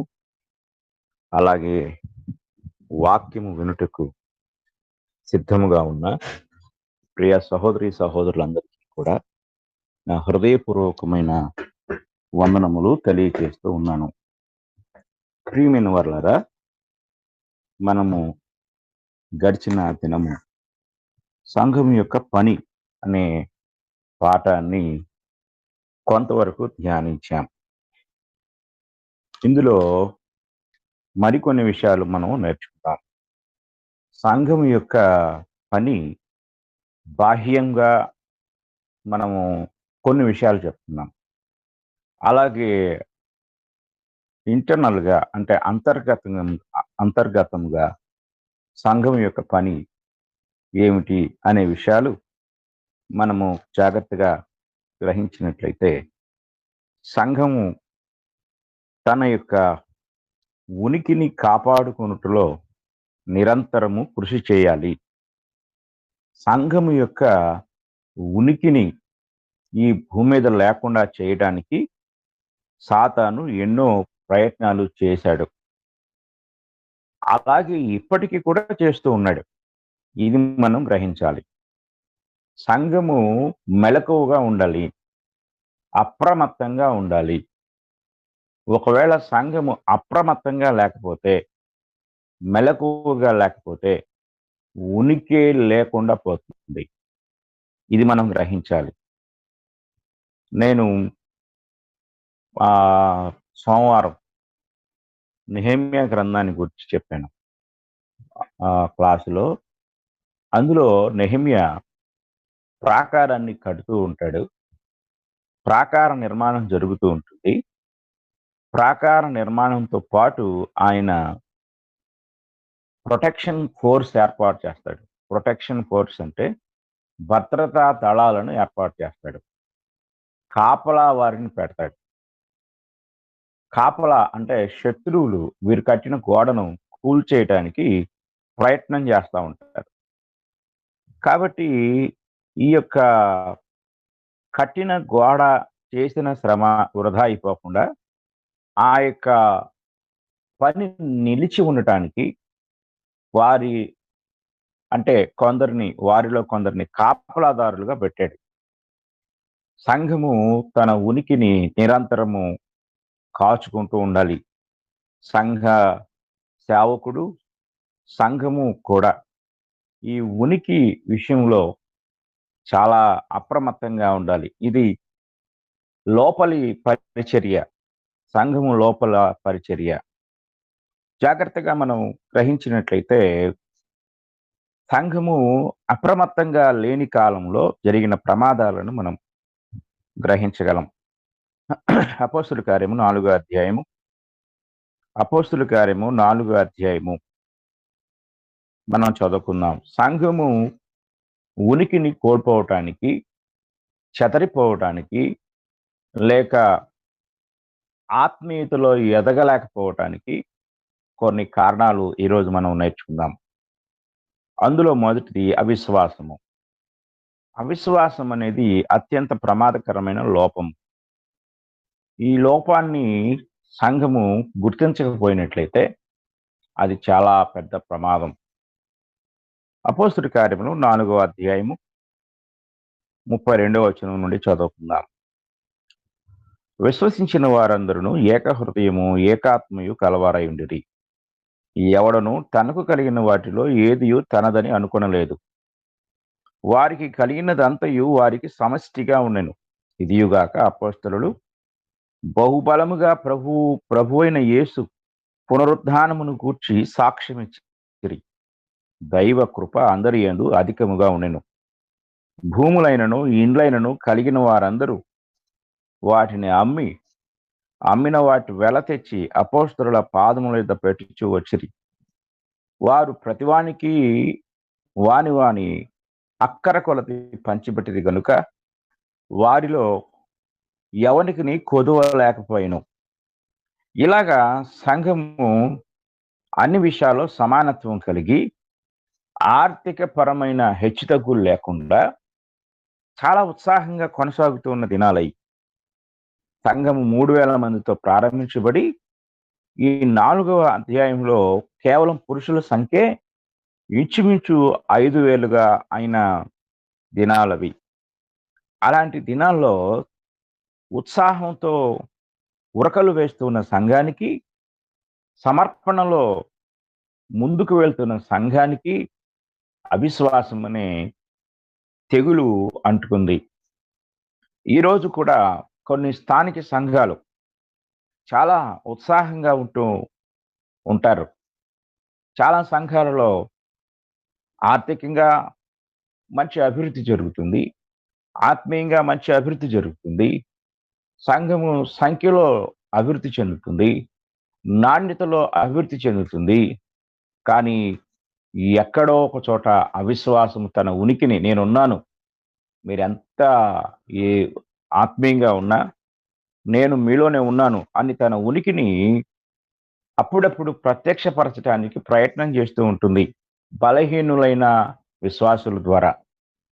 ఆ ప్రక్కనే 5వ అధ్యాయంలో అననీయ సఫీరా అనే ఇద్దరు అవిశ్వాసం ద్వారా మరణించిన సంఘటన సంఘం అంతటినీ కూడా ఉలికి పడేలాగా చేసింది. చూడండి, మనము 11వ వచనం చదువుకుందాం. సంఘం అంతటికిని ఈ సంగతులు వినిన వారికందరికిని మిగుల భయము కలిగెను. అంటే అననీయ సఫీరాలు దేవునికి వారి పొలాన్ని అమ్మి ఇస్తా ఉన్నారు. కానీ ఇవ్వబోయేసరికి వారి మనసు ఒప్పలేదు. బహుశా వారు అంతా ఇస్తే మా భవిష్యత్తు ఏమైపోవాలి అనుకొని ఉండొచ్చు, లేక మాకు కూడా అవసరాలు కావాలి కదా అనుకొని ఉండొచ్చు. ఏది ఏమైనప్పటికీ కూడా వారిద్దరూ అవిశ్వాసానికి లోనయ్యారు. ఇది చాలా జాగ్రత్తగా గ్రహించాలి. అంతర్గత లోపాలు సంఘము యొక్క ఎదుగుదలను దెబ్బతీస్తాయి, సంఘము యొక్క ఉనికిని అడ్డుకుంటాయి. కనుక సంఘములో ప్రతి విశ్వాసి కూడా ఎవరిలో ఏ బలహీనత లేకుండా తన బలహీనత విషయంలో ఎప్పటికప్పుడు కూడా విశ్వాసంలో వృద్ధి చెందవలసిన వారమై ఉన్నాం. దీనికి ఒక ఉదాహరణ నేను మీకు తెలియజేస్తాను. యెహోషువ గ్రంథం 7వ అధ్యాయం. యెహోషువ గ్రంథము 7వ అధ్యాయము మనము చదువుకుందాం. 7వ అధ్యాయం 2వ వచనం. యెహోషువ మీరు వెళ్ళి దేశమును వేగు చూటని చెప్పి బేతేలు తూర్పు దిక్కున బేతావీను దగ్గరనున్న హాయి అను పురమునకు ఎరికో నుండి వేగుల వారిని పంపగా వారు వెళ్ళి హాయి పురమును వేగు చూచి యెహోషువ ఎద్దకు తిరిగి వచ్చి, జనులందరినీ వెళ్ళనీయకుము, 2-3 వేల మంది వెళ్ళి హాయిని పట్టుకొని వచ్చును, జనులందరూ ప్రయాసపడి అక్కడికి వెళ్ళనేలా, హాయి వారు కొద్దిగా ఉన్నారు కదా అనేది. కాబట్టి జనులలో ఇంచుమించు 3,000 మంది అక్కడికి వెళ్ళిరి గాని వారు హాయి వారి ఎదుట నిలువలేక పారిపోయిరి. అప్పుడు హాయి వారు వారిలో 36 మనుషులను హతము చేసిరి మరియు తమ గౌనీయత నుండి షాబారీము వరకు వారిని తరిమి మోరాదులో వారిని హతం చేసిరి. కాబట్టి జనుల గుండెలు కరిగి నీరైపోయాను. యెహోషువ తన బట్టలు చింపుకొని తారును ఇశ్రాయేలును పెద్దలను సాయంకాలం వరకు యెహోవా మందసం ఎదుట నేల మీద ముఖములు మోపుకొని తమ తలల మీద ధూళి పోసుకొనుచు, అయ్యో ప్రభువా యెహోవా, మమ్మను నశింపు చేయనట్లు అమోరీయుల చేతికి మిమ్మల్ని అప్పగించుటకు ఈ జనులను ఈ యొర్దాను నీవెందుకు దాటించదు? మేము ఈ యొర్దాను అవతల నివసించడం మేలు, ప్రభువా కనికరించుము. ఇశ్రాయేలీయులు తమ శత్రువుల ఎదుట నిలవలేక వెనుకకు తిరిగినందుకు నేనేమి చెప్పగలను?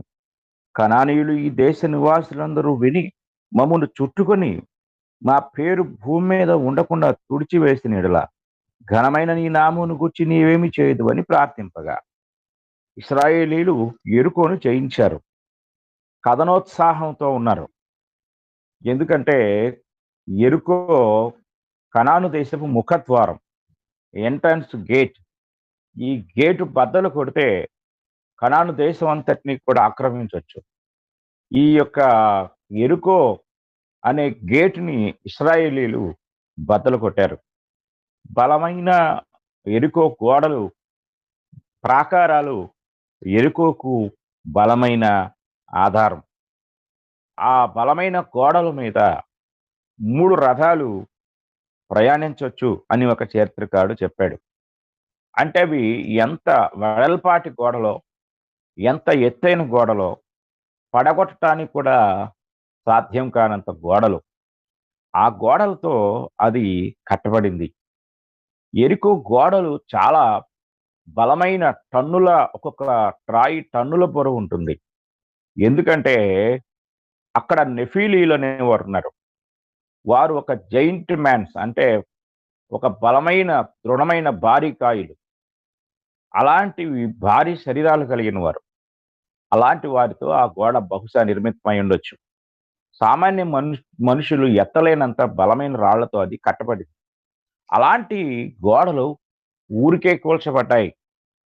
ఆ గోడలు కూల్చటంతోనే ఎరుకో లేక కనాను దేశపు గుండె ఆగిపోయింది. ఎరుకోను సునాయాసంగా స్వాధీనపరుచుకున్నారు. చాలా ఉత్సాహం, ధైర్యం వచ్చింది. కానీ హాయి చేతిలో వారు ఓడిపోయారు. వెంటనే ఉత్సాహం నీరు కారిపోయింది. ఉత్సాహము స్థానంలో వారిలో భయం వచ్చింది. ఒక పెద్ద పట్టణాన్ని, బలమైన పట్టణాన్ని మనం జయించగలిగాం.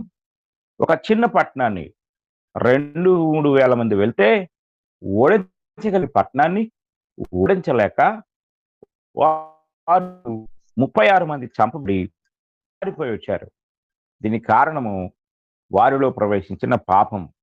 ఆకాను అనేవాడు చేసిన అతిక్రమము 36 మంది చావుకి, అలాగే లక్షలాది మంది యుద్ధ వీరుల యొక్క మనోధైర్యాన్ని దెబ్బతీయడానికి కారణమైంది. సంఘములో విశ్వాసులుగా ఉన్న ప్రతి ఒక్కరూ కూడా సంఘ రక్షణకు రక్షక దళంగా పనిచేయాలి. సంఘ ఆత్మీయత విషయంలో మనము చాలా జాగ్రత్తగా ఉండాలి. ఏ ఒక్క విశ్వాసిలో బలహీనత ప్రవేశించినా, అపవాది ప్రవేశించినా, యావత్ సంఘము యొక్క నైతికతను, ఆత్మీయతను, అలాగే ఆ సంఘము యొక్క పటిష్టతను, భద్రతను దెబ్బతీస్తుంది. జాగ్రత్తగా మనం గ్రహించాలి. ఆకాను అనేవాడు చేసిన ఒక్క పాపము యావత్తు యూదా జాతి యొక్క విశ్వాసాన్ని కుంగిపోయేలాగా చేసింది. వారు కృంగి నేలను పడిపోయారు. వారి నాయకుడు సైతము భయానికి గురైపోయాడు. చూడండి, ఒక వ్యక్తి యొక్క పాపము లక్షలాది మంది ప్రజల మన నిబ్బరాన్ని, ధైర్యాన్ని కూల్చివేసి వారి యొక్క ఫ్యూచర్, భవిష్యత్తు ప్రశ్నార్థకంగా మారిపోయింది. కనానును స్వాధీనం చేసుకోవడానికి ఇంకా చాలా పట్టణాలు ఉన్నాయి. వరుస క్రమంలో ఒక్కొక్క పట్టణాన్ని వారు జయిస్తూ ఉన్నారు. రెండవ పట్టణము చిన్న పట్టణము, దాని దగ్గర వారు ఓడిపోయేసరికి వారు కుప్పలా కూలిపోయారు. ఈరోజు ఎంతో ఉత్సాహంతో కొనసాగుతూ 3,000 మంది, 5,000 మంది అయ్యి, ఆ 5,000 మంది ఇంకా ఇంకా ఇంకా రెట్టింపు అవుతూ ఉన్న దినాల్లో, సంఘము ఉత్సాహంతో దూసుకుపోతున్న దినాల్లో ఉంది. ఆఖరికి సంఘములోనికి యూదులు కూడా ప్రవేశించారు. సంఘములోనికి యాజకులు కూడా ప్రవేశించారు. యాజకులు ప్రవేశించడము ఒక రికార్డు. ఇది మనం చాలా జాగ్రత్తగా గ్రహించాలి. 6వ అధ్యాయం 7వ వచనాన్ని మనం చదువుకుంటే, దేవుని వాక్యము ప్రబలమై శిష్యుల సంఖ్య యెరూషలేములో బహుగా విస్తరించెను, మరియు యాజకులలో అనేకులు విశ్వాసమునకు లోబడిది. చాలా జాగ్రత్తగా గ్రహించాలి. లేవి గోత్రికుడైన బర్నబా అనే ఆయన తన భూమిని అమ్మి సంఘములో ఇచ్చేశాడు, అపోస్తులకు ఇచ్చేశాడు. వారందరికీ దాన్ని పంచిపెట్టారు. కనుక లేవీయులు, యాజకులు కూడా సంఘం వైపు ఆకర్షించబడుతున్న దినాల్లో ఒక పెద్ద విఘాతం కలిగింది ఇద్దరు బలహీనులైన విశ్వాసుల ద్వారా. ప్రియమైన వారులారా, మీరు స్థానిక సంఘంలో చాలా బలమైన వారుగా ఉండాలి. దేవుడు మనలను రాళ్లతో పోల్చాడు, సజీవమైన రాళ్లతో పోల్చాడు. సజీవమైన రాళ్ళు, ఈ మాట మనం జాగ్రత్తగా గమనించినట్లయితే, అపోస్తులైన పౌలు ఎఫెసీయులకు రాసిన పత్రిక మనం చదువుకున్నట్లయితే 2వ అధ్యాయంలో పౌలు గారు మనల్ని పోల్చిన పోలిక చాలా అద్భుతంగా మనకి కనపడుతుంది. కనుక సంఘము ఒక ఆత్మీయ కట్టడం. ఆత్మీయ కట్టడం ఎలా ఉందో చూడండి. 20వ వచనం చదువుకుందాం. క్రీస్తు యేసే ముఖ్యమైన మూలరాయి అయి ఉండగా అపోస్తలులను ప్రవక్తలను వేసిన పునాది మీద మీరు కట్టబడి ఉన్నారు.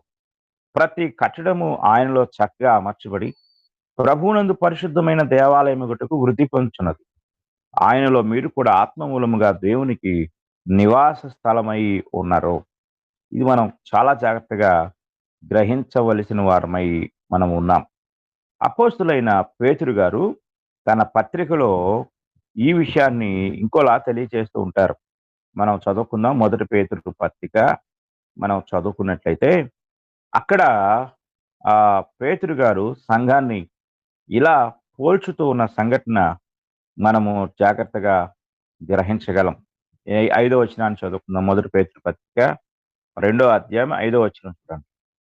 యేసుక్రీస్తు ద్వారా దేవునికి అనుకూలములగు ఆత్మ సంబంధమైన బలులను అర్పించుటకు పరిశుద్ధ యాజకులుగా ఉన్నట్టు మీరును సజీవమైన రాళ్ల వలె ఉండి ఆత్మ సంబంధమైన మందిరముగా కట్టబడుచున్నారు.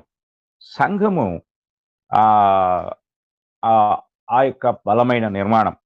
ఈ బలమైన నిర్మాణాన్ని కూల్చివేయటానికి సాతాను అనే విరోధి, శత్రువు, మోసగాడు, వాడు ఎప్పుడు కూడా ప్రయత్నం చేస్తూనే ఉంటాడు. ఇది మనం జాగ్రత్తగా గ్రహించాలి. కనుక మనం ఎల్లప్పుడూ కూడా అప్రమత్తంగా ఉండాలి. అంతర్గతంగా సంఘంలో జరిగే రకరకాల పాపాలు, లేక బలహీనతలు, లేక వీటన్నిటికీ కారణమైన అవిశ్వాసము సంఘము అసలు లేకుండా, సంఘం అసలు ఉనికి లేకుండా, ఒకప్పుడు ఇక్కడ సంఘం ఉండేది అని చెప్పుకోవడానికి కూడా లేకుండా పోయే పరిస్థితులు అనేక సార్లు జరుగుతూ ఉంటాయి. కనుక పాపం అనేది ఒక భారీ విస్ఫోటనం. అంటే ఒక పెద్ద బాంబు ప్రేలుడు సంభవిస్తే ఎంత భారీ విస్ఫోటనం సంభవిస్తుందో, సంఘము అనేది పాపము అనేది సంఘములో ప్రవేశించినప్పుడు అది భారీ విస్ఫోటనం చేస్తుంది, పెద్ద ప్రేలుడు చేస్తుంది, దాంతో చిన్నాభిన్నమైపోతుంది. ఇది మనం జాగ్రత్తగా గ్రహించాలి.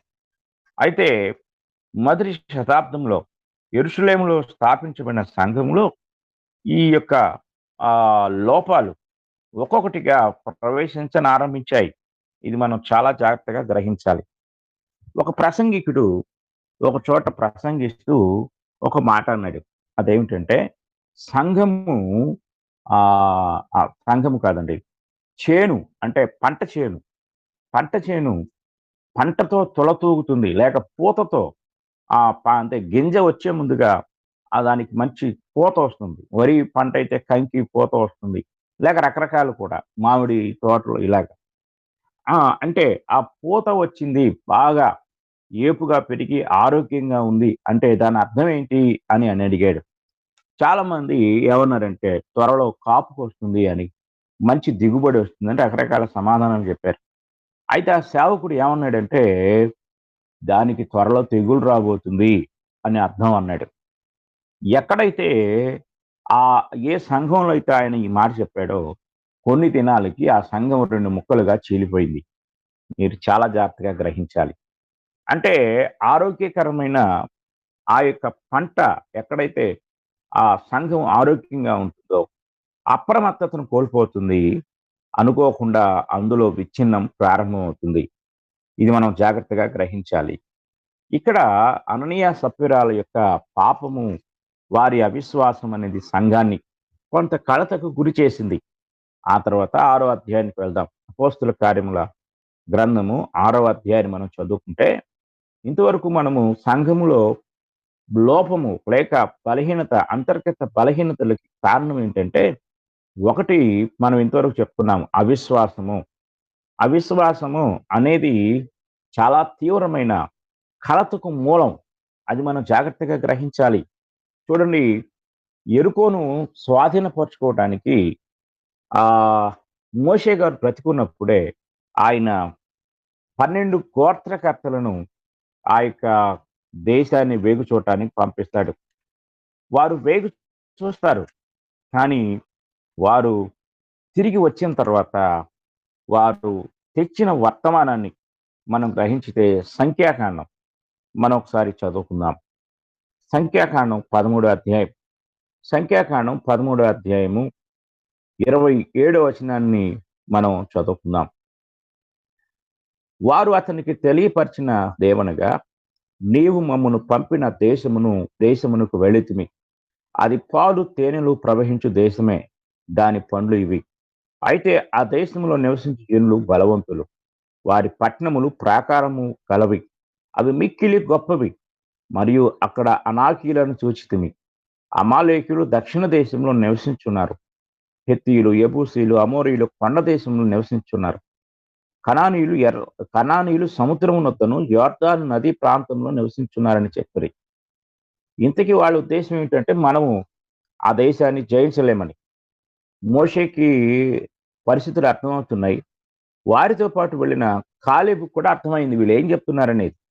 కాలేబు మోషే ఎదుట జనులను నిమ్మలపరిచి మనము నిశ్చయముగా ఆ దేశమును నిశ్చయముగా వెళ్ళుదుము, దాన్ని స్వాధీనపరచుకుందుము, దాన్ని జయించుటకు మనకు శక్తి చాలునని. అయితే అతనితో కూడా పోయిన ఆ మనుషులు, ఆ జనులు మనకంటే బలవంతులు, మనము వారి మీదికి భుజాలమనివి మరియు వారు తాము సంచరించి చూసిన దేశమును గూర్చి ఇశ్రాయేలుతో చట్ట సమాచారం చెప్పి, మేము సంచరించి చూచిన దేశము తన నివాసులను భక్షించు దేశము, దానిలో మాకు కనపడిన జనులందరూ ఉన్నత దేహులు, అక్కడ నెఫీల సంబంధులైన అనాకు వంశపు నెఫీలను చూచితిమి. మా దృష్టికి మేము మిడతల వలె ఉంటిమి, వారి దృష్టికి అట్టే ఉంటిమండి. అప్పుడు సర్వ సమాజము ఎలుగెత్తి కేకలు వేసింది. ప్రజలు ఆ రాత్రి ఎలుగెత్తి ఏడ్చిరి. అవిశ్వాసం అనేది గమ్యం దాకా వచ్చిన గమ్యాన్ని చేరుకోలేని ఒక బలహీనత. కనుక సంఘ అంతర్గత ఎదుగుదలకు, క్షేమాభివృద్ధికి అత్యంత ప్రమాదకరమైంది అవిశ్వాసం. సంఘములో కార్యాలు జరిగించబడటానికి మనకు అనేక అవసరతలు ఉంటూ ఉంటాయి. అందులో డబ్బు ప్రధానమైంది, ఇంకా చాలా ఉంటూ ఉంటాయి.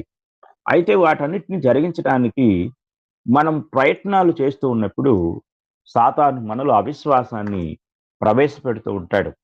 విశ్వాసులు ఎల్లప్పుడూ కూడా అవిశ్వాసానికి దూరంగా ఉండాలి. అవిశ్వాసము ఎవరిలో ప్రవేశించినా అది యావత్తు సంఘాన్ని అది పాడు చేస్తుంది. పౌలు గారు చెప్తూ ఉంటాడు, పులిసిన పిండి కొంచెమైనను ముద్దంతయు పులియేసేయును అంటాడు. ఇది మనం జాగ్రత్తగా గ్రహించాలి. కనుక మనము ఆ యొక్క పాలను తోడు పెట్టేటప్పుడు ఆల్రెడీ పులిసిపోయిన పెరుగుని మనం అందులో వేస్తాము. అది ఒక 5 లీటర్లు 10 లీటర్లైనా ఒక స్పూన్ వేస్తే చాలు, మొత్తం పాలు పెరుగైపోతాయి. అలాగే పాపము అనేది సంఘములో ప్రవేశించడం ద్వారా, అవిశ్వాసం అనేది ప్రవేశించడం ద్వారా సంఘం యొక్క సంపూర్ణతను, సంఘం యొక్క అభివృద్ధిని, సంఘం యొక్క ఎదుగుదలను, సంఘం యొక్క విస్తరణను అడ్డుకుంటుంది. కనుక దీని విషయంలో ఎవరికి వారు అప్రమత్తంగా ఉండాలి, ఎవరంతట వారు తమ్మును తాము కాచుకొని ఉండాలి. ఇది మనం చాలా జాగ్రత్తగా గ్రహించాలి. మరొక సాదృశ్యాన్ని మనం చూద్దాం. 6వ అధ్యాయం అపోస్తలుల కార్యము 6వ అధ్యాయము 1వ వచనాన్ని మనం చదువుకుందాం. ఆ దినములలో శిష్యుల సంఖ్య విస్తరించినప్పుడు అనుదిన పరిచర్యలో తమలోని విధవరాండ్రులు చిన్న చూపు చూచిరని హెబ్రీయుల మీద గ్రీకు భాష మాట్లాడే యూదులు సణగసాగిరి. ఇక్కడ సంఘంలో భాషాపరమైన భేదం వచ్చింది. వీళ్ళంతా యూదులే, కానీ రోమా ప్రభుత్వ పరిపాలనకు ముందు గ్రీకు సామ్రాజ్యం ప్రపంచాన్ని ఏలింది. అప్పుడు గ్రీకు భాష అంతటా వ్యాప్తి చెందింది. ప్రభు అయిన యేసుక్రీస్తు వారు కూడా గ్రీకు మాట్లాడేవాడు. పౌలు గారు గ్రీకు, అరామిక్, అలాగే హెబ్రీ భాషలు ఆయన అనర్గళంగా మాట్లాడేవాడు. అనేక సందర్భాల్లో ఆయన మాట్లాడాడు. అయితే కొంతమంది మత ఛాందసవాదులైన యూదులకి కొన్ని నిష్టలు ఉండేవి. ఏంటంటే హెబ్రీ భాష ఇది మన జాతికి చెందిన భాష, కాబట్టి మనం అన్య జాతితో సహవాసం చేయకూడదు, అన్య జాతి వారి ఆచారాలు ఆచరించకూడదు, అన్య జాతి వారి భాష కూడా మనం మాట్లాడకూడదు అని కొందరు గట్టిగా నడుం కట్టుకొని ఉన్నారు. వారిలో కొందరు అంటే యూదుల్లోనే క్రైస్తవులయ్యారు. క్రైస్తవులు అయినా వారు హెబ్రీ భాష మాట్లాడతారు. మరికొందరు వారు హెబ్రీయులే అంటే యూదులే, కానీ వారు బహుశా వారి బ్రతుకు తెరువు కోసమో లేకపోతే ప్రపంచీకరణ, అంటే ఈరోజు ప్రపంచీకరణ జరుగుతుంది, ప్రపంచీకరణకు ప్రపంచ భాష కావాలి, కాబట్టి ఇంగ్లీష్ అనేది ఈరోజు ప్రపంచ భాష అయింది. మనం ప్రపంచంలో ఎక్కడికైనా ఇంగ్లీష్ వస్తే బ్రతికేయొచ్చు అని చాలా మంది ఇంగ్లీష్ నేర్చుకుంటూ ఉన్నారు. కాబట్టి ప్రతి దేశానికి వారి దేశ అధికార భాష అనేది ఉంటుంది. ఆ అధికార భాషతో పాటు ప్రపంచ భాషలు నేర్చుకోవటం అనేది ప్రస్తుత కాలంలో అవసరం. అలాగే యూదులు కూడా గ్రీకు భాష నేర్చుకున్నారు కొంతమంది. కానీ కొందరు వారి మతమే గొప్పదని, వారి భాషే గొప్పదని, ఇతరుల భాష అపవిత్రమైనదని భావించి హెబ్రీ భాష మాట్లాడేవారు గ్రీకు భాష మాట్లాడే యూదులను చిన్నచూపు చూడటం ప్రారంభించారు. అప్పుడు వారిలో సణుగులు ప్రారంభమయ్యాయి. సంఘ ఐక్యతకు, సంఘ అభివృద్ధికి ఇలాంటివన్నీ కూడా చాలా ఆటంకాలు. దేవుడు సంఘము క్షేమాభివృద్ధి చెందాలి అని ఆ యొక్క సంఘం కొరకు అనేక వాక్యాలను ఆయన ఇచ్చాడు. అపోస్తలులు పత్రికలను కూడా రాశారు. కారణం ఏంటంటే సంఘం యొక్క పునరుద్ధరణ కొరకు, లోపాలను సరిదిద్దటానికి. ఇక్కడ మనం గ్రహించినప్పుడు ఇక్కడ 2 భాషలకు సంబంధించిన వారు సనగటం ప్రారంభించారు. ఇది మనం చాలా జాగ్రత్తగా గ్రహించాలి. కనుక అవిశ్వాసము ఒకటి, అనైక్యత అంటే ఐక్యత లేకపోవటం సంఘ అభివృద్ధికి ఆటంకాలు. అంతర్గత పరిచర్య చాలా ప్రాముఖ్యమైంది. సంఘములో ఉన్న లోపములు అవి నానాటికి పెద్దవి అయిపోయి సంఘమే అంతరించిపోయే ప్రమాదం కనపడుతుంది. అందుకే అపొస్తలుడైన పౌలు గారు తీతు అనే ఒక యవనస్తుడికి పత్రిక రాస్తూ ఆయన ఇలాగ చెప్తూ ఉన్నాడు. మొదటి అధ్యాయం, తీతు రాసిన పత్రిక మొదటి అధ్యాయము 5వ వచనాన్ని మనం చదువుకున్నట్టయితే, నేను నీకు ఆజ్ఞాపించిన ప్రకారము నీవు లోపముగా ఉన్న వాటిని దిద్ది అంటే సరిదిద్ది, లోపముగా ఉన్న వాటిని అంటే తీతు ఏ సంఘములో అయితే పరిచర్య చేస్తున్నాడో ఆ సంఘములో ఆ లోపాలు ఉన్నాయి కనుక వాటిని సరిదిద్దమని తీతుకు పౌలు గారు చెప్తూ ఉన్నాడు. ఈరోజు ప్రతి విశ్వాసి మొట్టమొదట తన్ను తాను ఎప్పటికప్పుడు పరిశీలన చేసుకోవాలి. సంఘ అభివృద్ధికి తనలో ఉన్న లోపాలు, తనలో ఉన్న బలహీనతలు ఆటంకంగా ఉన్నాయేమో అని సరిదిద్దుకోవాలి. ఈరోజు సంఘ అభివృద్ధికి ఒక్క విశ్వాసిలో లోపమైన ఆటంకంగా మారుతుంది. ఇది మనం చాలా జాగ్రత్తగా గ్రహించాలి. ఇక అనైక్యత అనేది చాలా పెద్ద ప్రమాదం. జాగ్రత్తగా మనం గ్రహించాలి. చూడండి, అనైక్యతను గురించి పౌలు గారు మాట్లాడుతూ ఎఫెసీ పత్రిక 4వ అధ్యాయము 1వ వచనంలో ఆయన ఇలా అంటాడు. ఎఫెసీ పత్రిక 4వ అధ్యాయము 1వ వచనాన్ని మనం చదువుకున్నట్లయితే, కాబట్టి మీరు సమాధానమును బంధము చేత ఆత్మ కలిగించు ఐక్యమును కాపాడుకున్నయందు శ్రద్ధ కలిగిన వారై ప్రేమతో ఒకరినొకరు సహించుచు మీరు పిలువబడిన పిలుపునకు తగినట్లుగా దీర్ఘశాంతముతో కూడిన సంపూర్ణ వినయముతోను సాత్వికముతోను నడుచుకొనవలని ప్రభువును బట్టి ఖైదీనైన నేను మిమ్మును బతిమాలుకొనుచున్నాను. ఇది మనం చాలా జాగ్రత్తగా గ్రహించాలి. సంఘాన్ని ఒక పెద్ద చెరువుతో మనం పోల్చవచ్చు. ఈరోజు మనము ఈ భౌతికమైన పోలికను చూస్తే తుఫానులు వచ్చే కాలంలో కొన్ని చోట్ల బలహీనమైన చెరువు కట్టలు ఎక్కడో చిన్న రంధ్రం పడుతుంది. ఆ చిన్న రంధ్రం పడి అది చిన్నగా ఆ నీరు వస్తూ ఉంటుంది. అది కొంచెం పెద్దదవుతుంది, అది కొంచెం పెద్దదవుతుంది. అయితే అది అప్పటికి ఏ ప్రమాదంగా అనిపించదు. కానీ బలమైన తుఫానులు వచ్చి, బలమైన ప్రవాహం వచ్చి నీటితో చెరువులు నింపబడినప్పుడు ఎక్కడెక్కడైతే బలహీనతలు ఉంటాయో ఆ బలహీనత ఉన్న చోట కట్ట తెగిపోయి ఆ నీరు కింద ఉన్న ఊర్ల మీద పడి ఆ ఊరికే ప్రమాదం.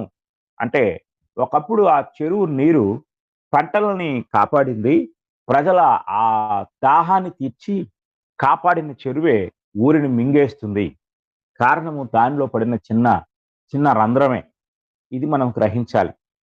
అనైక్యత అనేది ఒక విశ్వాసిలో ప్రారంభమైన, ఒక కుటుంబంలో ప్రారంభమైన ఆ కుటుంబాన్ని విచ్ఛిన్నం చేస్తుంది. పరిష్కారం ఏమిటి అంటే తీర్పులు, పంచాయతీలు కాదు. ఏమిటి అంటే ఇక్కడ అంటున్నాడు, దీర్ఘశాంతముతో కూడిన సంపూర్ణ వినయము. దానికంటే ముందన్నాడు శ్రద్ధ కలిగి ఉండాలి. ఐక్యతను కాపాడుకునే విషయంలో శ్రద్ధ కలిగి ఉండాలి, ప్రేమ కలిగి ఉండాలి, సహించాలి, అలాగే దీర్ఘశాంతం కలిగి ఉండాలి, సంపూర్ణ వినయం కలిగి ఉండాలి,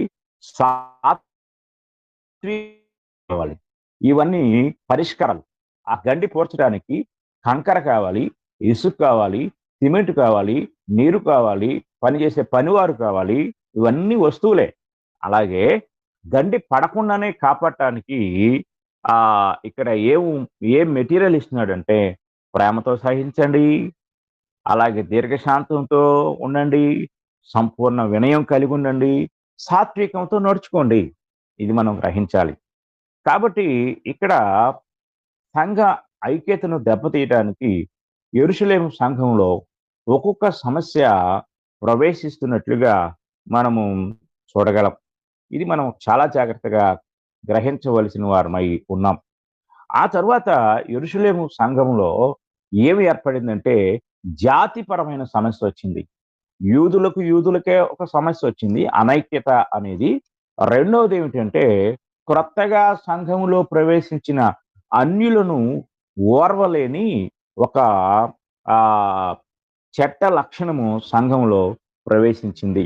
అంతర్గత పరిచర్య కట్టుదిట్టముగా ఒకవేళ లేకపోయినట్లయితే ఆ అంతర్గత పరిచర్యలో ఉన్న లోపాల ద్వారా బయట జరగవలసిన పరిచర్య సంగతి తర్వాత ముందు సంఘమే లేకుండా పోతుంది.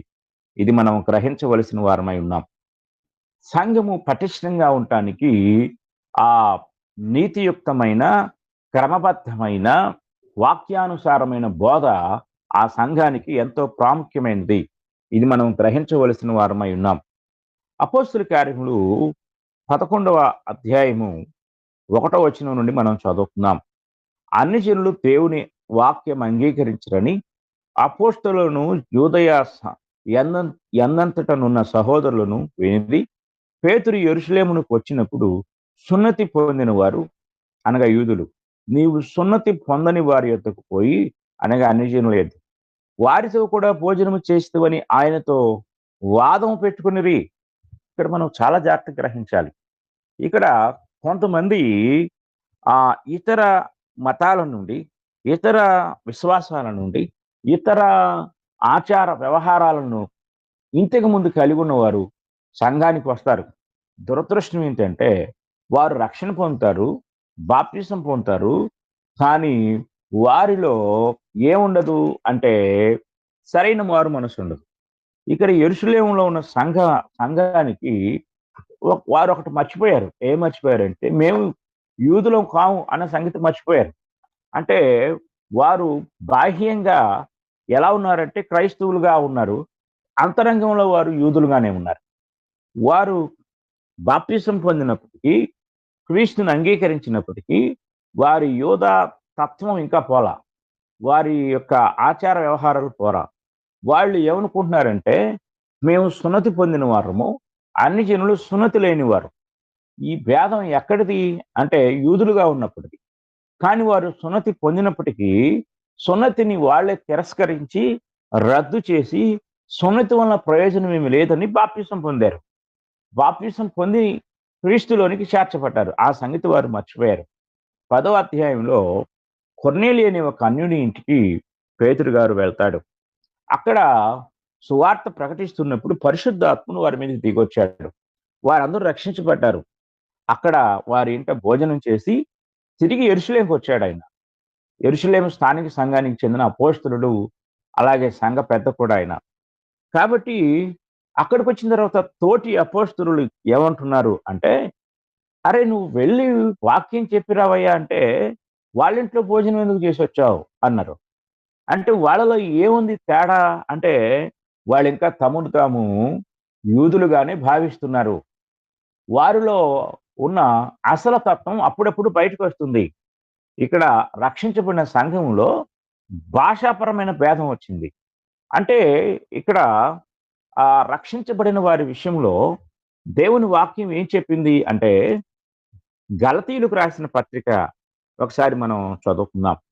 గలతీయులకు రాసిన పత్రిక మనం చూసినట్లయితే, గలతీయులకు రాసిన పత్రిక 3వ అధ్యాయం 27వ వచనం ఇలా చెప్తుంది. 3వ అధ్యాయం 27వ వచనాన్ని మనం చదువుకుందాం. క్రీస్తులోనికి బాప్తిస్మం పొందిన మీరందరూ క్రీస్తును ధరించుకొని ఉన్నారు. ఇందులో యూదుడని, గ్రీసు దేశస్థుడని లేదు, దాసుడని, స్వతంత్రుడని లేదు, పురుషుడని, స్త్రీ అని లేదు. యేసుక్రీస్తునందు మీరందరూ ఏకముగా ఉన్నారు. మీరు క్రీస్తు సంబంధులైతే ఆ పక్షమందు అబ్రహాం యొక్క సంతానం అయ్యింది, వాగ్దాన ప్రకారం వారసులై ఉన్నారు. వీళ్ళు బయటికి క్రైస్తవులని చెప్పుకుంటున్నారు, కానీ లోపల వారిలో జాతి భేదం ఇంకా పోలేదు. ఈనాడు కూడా చాలా మంది సంఘాల్లోకి వస్తూ ఉంటారు. రకరకాల అంటే వాళ్ళకేమో జాతి భేదం, మనకేమో మన దేశంలో ప్రాముఖ్యంగా మన ప్రాంతంలో ఈ యొక్క కులతత్వం అనేది ఎప్పటికీ వేళ్ళూనుకొని ఉంది. ఈ కులాన్ని ప్రేమించే వారు కులతత్వమైన ఆ యొక్క విధానంలో ఇంకా రక్షణ పొందినప్పటికీ, సంఘంలో ఉన్నప్పటికీ, సంఘంలో మంచి బాధ్యతాయుతమైన స్థితిలో ఉన్నప్పటికీ వారిలో ఇంకా కులతత్వం పోదు. కులాన్ని ప్రేమించేవాడు హిందువు. మీకు నేను ఒక విషయాన్ని తెలియజేస్తూ ఉంటాను. హిందూ సిద్ధాంత ప్రకారము కుల వ్యవస్థ యొక్క ఏర్పాటు ఎలా వచ్చిందంటే, ఆ బ్రహ్మ అనే అతని యొక్క ముఖములో నుండి బ్రాహ్మణులు వచ్చారని, భుజాల్లో నుండి క్షత్రియులు వచ్చారని, ఆ తరువాత ఆ ఇంకా పాదాలలో నుండి ఎవరంటే ఆ శూద్రులు వచ్చారని, ఆ తర్వాత పంచమ జాతికి చెందిన వారు వచ్చారని ఇలాగ చెప్పబడింది. దేవుడు చెప్పిన వాక్యాన్ని అంటే బైబిలు ఈరోజు క్రైస్తవులందరూ నమ్మితే మొదట వాళ్ళు ఈ యొక్క హిందూ సిద్ధాంతంలో నుంచి బయటికి రావాలి. ఈరోజు అనేక మంది క్రైస్తవులు వివాహాలు చేసుకునేటప్పుడు ఖచ్చితంగా మా కులానికి చెందిన అమ్మాయే కావాలి, మా కులానికి చెందిన అబ్బాయే కావాలి అంటారు. క్రీస్తులో వారు లేరు. ఇక్కడ ఖచ్చితంగా కులము, కుల సిద్ధాంతము, కుల కట్టుబాట్లు, కుల నియామకాలు. ఆనాడు యూదులు మరలా సున్నతి పొందాలంటంలో తప్పు లేదు. ఎందుకంటే ఈరోజు క్రైస్తవులుగా ఉన్న మనమే కుల సిద్ధాంతాన్ని పాటిస్తూ ఉన్నప్పుడు యూదులు ఎలా వదులుకుంటారు? యూదుడని లేదు, గ్రీసు దేశస్థుడని లేదు అని ఎంతో చక్కగా వాక్యం చెప్పింది. క్రీస్తు యేసునందు మీరందరూ కూడా దేవుని కుమారులై ఉన్నారు. నీ కులమేమిటి అని ఒక ఆయన నన్ను అడిగాడు. నేను అన్నాను సేవ కులము అన్నాను. మేము సేవ కులము, సేవ అనే కులానికి చెందిన వారు అన్నాను. ఇక్కడ క్రీస్తునందు మనం గ్రహించవలసిన విషయం ఏంటంటే, ఆనాడు యెరూషలేములో ఉన్న సంఘంలో అనైక్యత ఏర్పడటానికి, వాదోపవాదనలు జరగటానికి ఇది పెద్ద దుమారం జరిగింది. ఇక్కడ దీని విషయమై అపోస్తలులందరూ కూడా సమావేశమయ్యారు. సమావేశమై ఏం చేయాలి? అన్యులు వస్తున్నారు సంఘంలోనికి, సంఘం అపవిత్రమైపోయింది. అంటే సంఘం ఎందుకు అపవిత్రమైపోయింది? క్రీస్తు తన రక్తంతో పరిశుద్ధపరుచుకుంటూ ఉంటే ఇది మనం గ్రహించాలి. అంటే వారిలో ఒక అంతరంగ పురుషుడు ఉన్నాడు, వాడు యూదుడు. వాడు దాన్ని తట్టుకోలేకపోతున్నాడు. వాడు అంటున్నాడు నేను సున్నతి పొందిన వాడిని, వీడు సున్నతులైన వాడు అని. క్రీస్తునందు ఏ భేదము లేదన్న సంగతి వారు గ్రహించలేకపోయారు. తర్వాత పెద్ద కౌన్సిల్ సమావేశం ఏర్పడింది.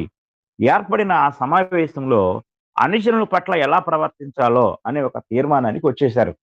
ఇది ప్రారంభ దినాల్లో యెరూషలేము సంఘంలో జరిగిన అనైక్యతకు సంబంధించిన చిన్న చిన్న లోపాలు.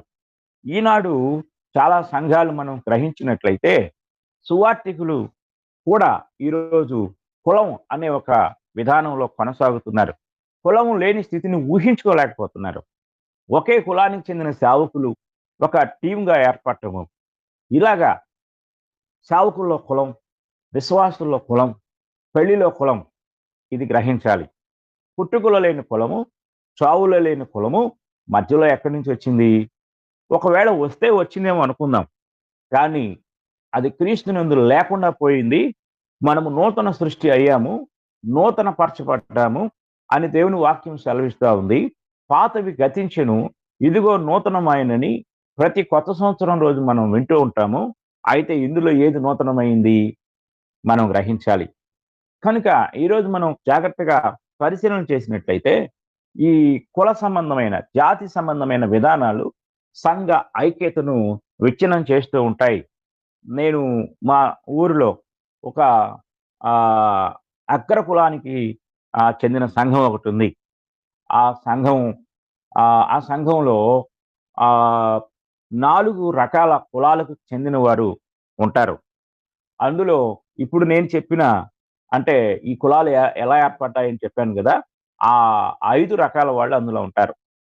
అందులో మొదటి వాళ్ళు లేరు. అంటే బ్రాహ్మిన్స్ లేరు, క్షత్రియులు లేరు. కానీ మిగిలిన వాళ్ళు ఉన్నారు. ఈరోజు మన మన ప్రాంతంలో అగ్ర కులాలు అని చెందిన వాళ్ళు ఎవరైతే ఉన్నారో వారు ఆ సంఘంలో ఉన్నారు. సేవకుడు రొట్టెను ప్రభరాత్రి భోజన కార్యక్రమాన్ని ఇచ్చేటప్పుడు ముందు అటువైపు నుండి ప్రారంభిస్తాడు. వారు తిన్న తర్వాతనే అంటే వారికి ఇచ్చిన తర్వాతనే అట్టడుగు జాతి వారు అనబడిన కులాల వారికి ఆ రొట్టె ఇవ్వబడుతుంది.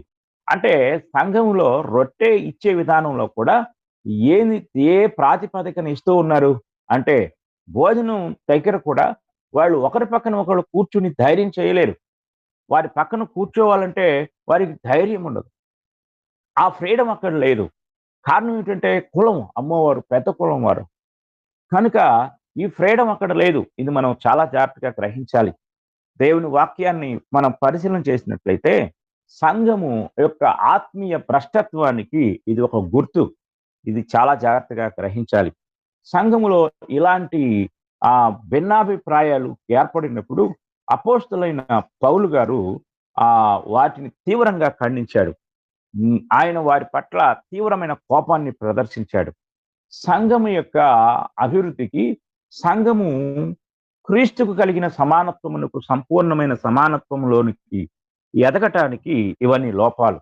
సంఘము అంతర్గత పరిచర్యలో అభివృద్ధి చెందినప్పుడే బాహ్య పరిచర్యలో అభివృద్ధి చెందుతుంది. అంతర్గత పరిచర్యలో లోపాలన్నీ సరిదిద్దపడాలి. సువార్థికుడు అలాగే లోపల ఉన్న పెద్దలు లేక జ్ఞానయుక్తం అయిన ఆ వాక్య జ్ఞానములు అభివృద్ధి చెందిన సహోదరులు ఇలాంటి లోపాలు కలిగినప్పుడు ఆ లోపాలను సరిదిద్దవలసిన వారై ఉన్నారు. కనుక సంఘ అభివృద్ధి, సంఘ విస్తరణ అనేది చాలా ప్రాముఖ్యమైంది. అందులో సంఘము జాతి, మత, కుల ఇంకా ఏమైనా ఉంటే వాటి రహితమైనదై ఉండాలి. సంఘాన్ని పౌలు గారు ఏమని పిలిచాడంటే 1 కొరింథీ పత్రిక 1వ అధ్యాయం 2వ వచనంలో క్రీస్తు యేసునందు పరిశుద్ధపరచబడిన వారై పరిశుద్ధులుగా ఉంటకు పిలువబడిన వారు అన్నాడు. సంఘము పరిశుద్ధులు, సంఘము పవిత్రులు, సంఘము నీతిమంతులు, సంఘము దేవుని ప్రజలు, సంఘము దేవుని సొత్తు. ఇంత అద్భుతమైన పేర్లుంటే మనమేం చెప్పుకుంటాము? మీరెవరంటే మేము ఫలానా క్యాస్ట్ అండి అని చెప్పుకుంటూ ఉంటారు. అరే వీడు మనోడే అని అనుకుంటూ ఉంటారు. నేను బైబిల్ ట్రైనింగ్ చేసిన ఒక క్రొత్తలో ఒక సేవకునికి పరిచయం చేయటానికి నన్ను ట్రైనింగ్ పంపించిన సేవకుడు ఆయన దగ్గరికి తీసుకెళ్ళాడు. తీసుకెళ్ళిన తర్వాత ఆయన ఏమన్నాడు అంటే, ఆయన నా పక్కన నన్ను తీసుకొని వెళ్ళటానికి అంటే పరిచయం చేయడానికి వెళ్ళిన ఆ సేవకునితో ఒక ప్రశ్న వేశాడు. ఏమన్నాడంటే 2 3 అన్నాడు. జాగ్రత్తగా గ్రహించాలి. నేను అప్పటికి నా వయసు 20 సంవత్సరాలు. నేను అన్నాను 2 అండి అన్నాను. అంటే నా ఉద్దేశం ఏమిటి? నేను 2 సంవత్సరాలు ట్రైనింగ్ చేశాను కాబట్టి ఓహో ఎన్ని సంవత్సరాలు ట్రైనింగ్ చేశాడు అడుగుతున్నాడేమో అనుకొని నేను 2 అండి అన్నాను. కానీ ఆయన అడిగిన ఉద్దేశం వేరు. అంటే సేవకులు కూడా ఒక తోటి యవనస్తుని, ఒక తోటి విశ్వాసుని, ఒక తోటి సువార్థికుని పరిచయం చేసుకునేటప్పుడు కులంతో పరిచయం చేసుకుంటున్నారు. ఈ అత్యంత భయంకరమైన తెగులు కరోనా కంటే చాలా ప్రమాదకరమైంది. నేటి సంఘాలలో ఇది రాజ్యం ఏళ్తా ఉంది. కనుక మనం చాలా జాగ్రత్తగా గ్రహించవలసిన వారమై ఉన్నాం. కనుక సంఘ ఐక్యత అనే దాన్ని మనం జాగ్రత్తగా పరిశీలన చేసినట్లయితే సంఘ ఐక్యతకు, సంఘ అభివృద్ధికి, అంతర్గత పరిచర్యకు ఇది చాలా పెద్ద ప్రమాదం. కనుక మనం చాలా జాగ్రత్తగా గ్రహించాలి. మొట్టమొదటి స్థాపించబడిన ఆ యొక్క యెరూషలేము సంఘములో ఇది ప్రారంభమైంది. అంటే భాషాపరమైన భేదం వచ్చింది, జాతిపరమైన భేదం వచ్చింది. అది పెద్ద వివాదమే అయింది. ఇది మనం చాలా జాగ్రత్తగా గ్రహించాలి. అపోస్తలులు ఎంతో జ్ఞానయుక్తంగా పరిశుద్ధాత్మ పూర్ణులై చక్కని తీర్మానం చేసి సంఘంలో ఉన్న ఆ జాతి సంబంధమైన భేదాన్ని తొలగించి అన్యులకు అలాగే యూదులకు భేదం లేదు, మనమంతా క్రీస్తునందు ఒక్కటే అనే ఏకతత్వాన్ని వారు తీసుకొని వచ్చారు. ఒకవేళ పౌలు గారిలో ఆ తత్వం ఉంటే ఆయన అన్యుల ప్రాంతానికి సువార్త చెప్పడానికే వెళ్ళి ఉండేవాడు కాదు. కనుక ఇది మనం జాగ్రత్తగా గ్రహించాలి. నేటి సంఘము యొక్క అంతర్గత అభివృద్ధికి ఆటంకాలు ఏవైతే ఉంటాయో వాటన్నిటిని నుండి మనము బయటికి రావాలి. సంఘము పరిశుద్ధంగా ఉండాలి. పరిశుద్ధమైన సంఘము చెప్పే సువార్తే పరిశుద్ధమైనది, అది ఫలిస్తుంది. సంఘములో అపవిత్రత ఉంచుకొని కేవలం సువార్త చెప్తే, మనం మీటింగులు పెడితే, మనం ఇంకేదో చేస్తే అది ఫలించదు. ఇది మనం జాగ్రత్తగా గ్రహించాలి. సంఘములో తర్వాత మూడో విషయం ఏంటంటే రాజకీయ ప్రవేశం. ఈరోజు సంఘంలో రాజకీయం, సంఘంలో ఉన్నవారే వేరు వేరు పార్టీలకు చెందిన వారుగా గుర్తిస్తూ ఉంటారు. అలాగే మనం జాగ్రత్తగా గ్రహించాలి. నేను మీకు ఒక సంఘము రెండుగా చీలిపోయిందని మీకు చెప్పాను. ఆ యొక్క సంఘము చీలిపోవడానికి గల కారణం ఏంటంటే ఆ సంఘము తదుపరి ఎలక్షన్కి అక్కడ ఉన్నవారు ఒక పార్టీకి చెందిన నాయకుడు వచ్చి ఈ చర్చి అంటే అది జమ్ముతో ఉంది చర్చి, ఈ చర్చికి నేను రేకులు వేయిస్తాను, సిమెంట్ రేకులు వేయిస్తాను, సంఘంలో ఉన్న వారందరూ నాకు ఓట్లేయండి అని వచ్చి అడిగి వెళ్ళిపోయాడు. ఇక సంఘంలో ప్రారంభమైంది. వేస్తే ఏమైందంట, నువ్వు ఏ పార్టీకి చెందితేనేమి రేకులు వేపిస్తున్నారు కదా అని కొంతమంది ఇదేంటి, మేము సంఘానికి వస్తూ ఉంటే మాకంటూ ఒక సొంత ఇష్టం ఉంటుంది కదా, మాకంటూ ఒక సొంత అభిమానం ఉంటుంది కదా, అంటే సంఘానికి వస్తే ఓటేసుకునే స్వేచ్ఛ కూడా ఉండదా? ఇలా రకరకాల ప్రశ్నలు వచ్చాయి. రాజకీయ ప్రవేశం సంఘంలోనికి ప్రవేశించి ఆ సంఘము రెండు ముక్కలుగా విడిపోయింది. సంఘములో కులతత్వము, సంఘములో పార్టీ తత్వము, సంఘములో రాజకీయము, ఇవన్నీ బాహ్య సంబంధమైనవి. చాలా జాగ్రత్తగా మనం గ్రహించాలి. అప్పుడప్పుడు మనం ఒక కథ వింటూ ఉంటాం. ఓడ నడవటానికి లేక పడవ నడవటానికి నీరే ఆధారం. నీరు లేకపోతే పడవ నడవలేదు. కానీ నీరు లోపలికి ప్రవేశిస్తే ఏ నీరు దానికి ఆధారం అవుతుందో ఆ నీరే దాన్ని అంతం చేస్తుంది. ఈ లోకంలో ఉన్నవన్నీ కూడా సంఘం యొక్క మనుగడకు ఆధారాలే, కానీ అవి ఎంతవరకు అంటే లోపలికి రాకుండా ఉన్నంత వరకే. కనుక యెరూషలేము సంఘము ఇలాంటి సమస్యలను ఎదుర్కొంది. ఆ తరువాత ఇంకా సమస్యలు ఉన్నాయి. ఈ సమస్యలన్నీ కూడా పరిష్కరించబడాలి. సంఘము లోపము లేనిదిగా ఉండాలి. సంఘము పరిశుద్ధమైనదిగా ఉండాలి. కనుక ఇలాంటి లోపాలన్నిటి నుండి కూడా మనము సంఘములో నుండి బయటికి వాటన్నిటిని పరిష్కరించడం ద్వారా సంఘము యొక్క అంతర్గత పరిచర్య అభివృద్ధి చెందుతుంది. సంఘము అంతర్గతంగా ఎప్పుడు అభివృద్ధి చెందుతుందో అప్పుడే ఆత్మీయంగా బాహ్యంగా కూడా అభివృద్ధి చెందుతుంది అని నేను మీకు తెలియజేస్తూ, నేటి పాఠాన్ని బట్టి ప్రతి ఒక్కరూ కూడా లోపాలను సరిదిద్దుకొని లోపము లేని విశ్వాసులుగా ఉండాలని నేను మిమ్మల్ని కోరుకుంటూ ఈ మాటలు ముగిస్తూ ఉన్నాను. ఇంతవరకు శ్రద్ధతో విన్న మీ అందరికీ కూడా నా హృదయపూర్వక వందనములు తెలియజేస్తూ ఉన్నాను.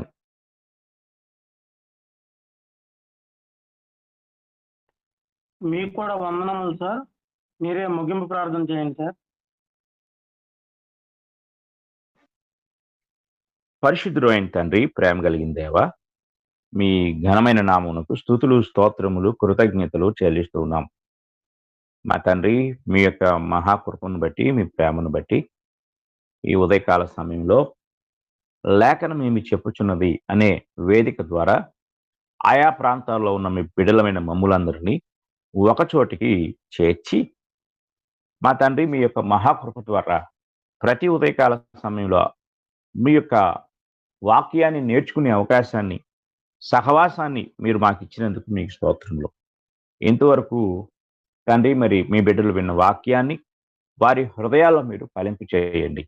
అలాగే నాకంటే ముందుగా ప్రార్థన చేసిన వారు, పాటలు పాడిన వారు, అలాగే మీ యొక్క పరిచర్యలో వివిధ రకాలుగా పాల్పంపులు పొందినవారు, బైబిల్ చదివినవారు, అలాగే వాక్యాన్ని వివరించిన మీ దాసులను మీరు దీవించి ఆశీర్వదించండి. మీ కృపచేత బలపరచండి. మా తండ్రి, మీ చిత్త ప్రకారము ప్రతి కార్యాన్ని మీరు జరిగించమని వేడుకుంటున్నాం. ఈ యొక్క లేఖను మేము చెప్పుచున్నది అనే వేదిక అనేకులకు ఆశీర్వాదకరంగా, దీవెనకరంగా, మేలుకరంగా ఉంచమని వేడుకుంటూ ఉన్నాం. నేటి పాఠాన్ని బట్టి ప్రతి విశ్వాసి తను తాను జాగ్రత్త చేసుకున్నట్టుకు, పవిత్రపరచుకున్నట్టుకు తండ్రి మీ కృప అనుగ్రహించమని వేడుకుంటూ ఉన్నాం. మా తండ్రి, అలాగే మరి ఈ యొక్క కార్యక్రమాలన్నింటినీ నిర్వహిస్తున్న మీ దాసులను మీరు దీవించి ఆశీర్వదించండి. వారి కుటుంబాన్ని దీవించి ఆశీర్వదించండి. అలాగే సంఘంలో బలహీనులుగా ఉన్నవారిని, రోగగ్రస్తులుగా ఉన్నవారిని మీ కృప ద్వారా మీరు దీవించి ఆశీర్వదించండి. మీ సహాయం దయచేయండి. విశ్వాసంతో నింపి బలపరచండి. మీ జ్ఞానము, మీ కృప సమృద్ధిగా అనుగ్రహించమని, దీవించి ఆశీర్వదించమని వేడుకుంటున్నాం. కృపగలిగిన తండ్రి కనికరించండి. మీ జ్ఞానంతో నింపి బలపరచండి. దయగలిగిన తండ్రి మీకు స్తోత్రాలు చెల్లిస్తూ ఉన్నాం. మా తండ్రి, ఈ కార్యక్రమాలన్నిటి విషయంలో కూడా తండ్రి మీ కృప మాత్రమే ఉంచండి.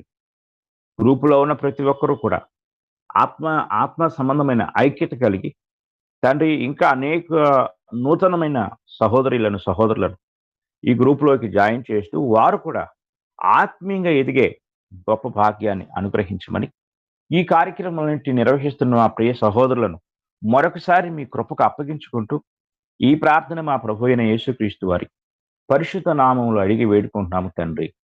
ఆమేన్.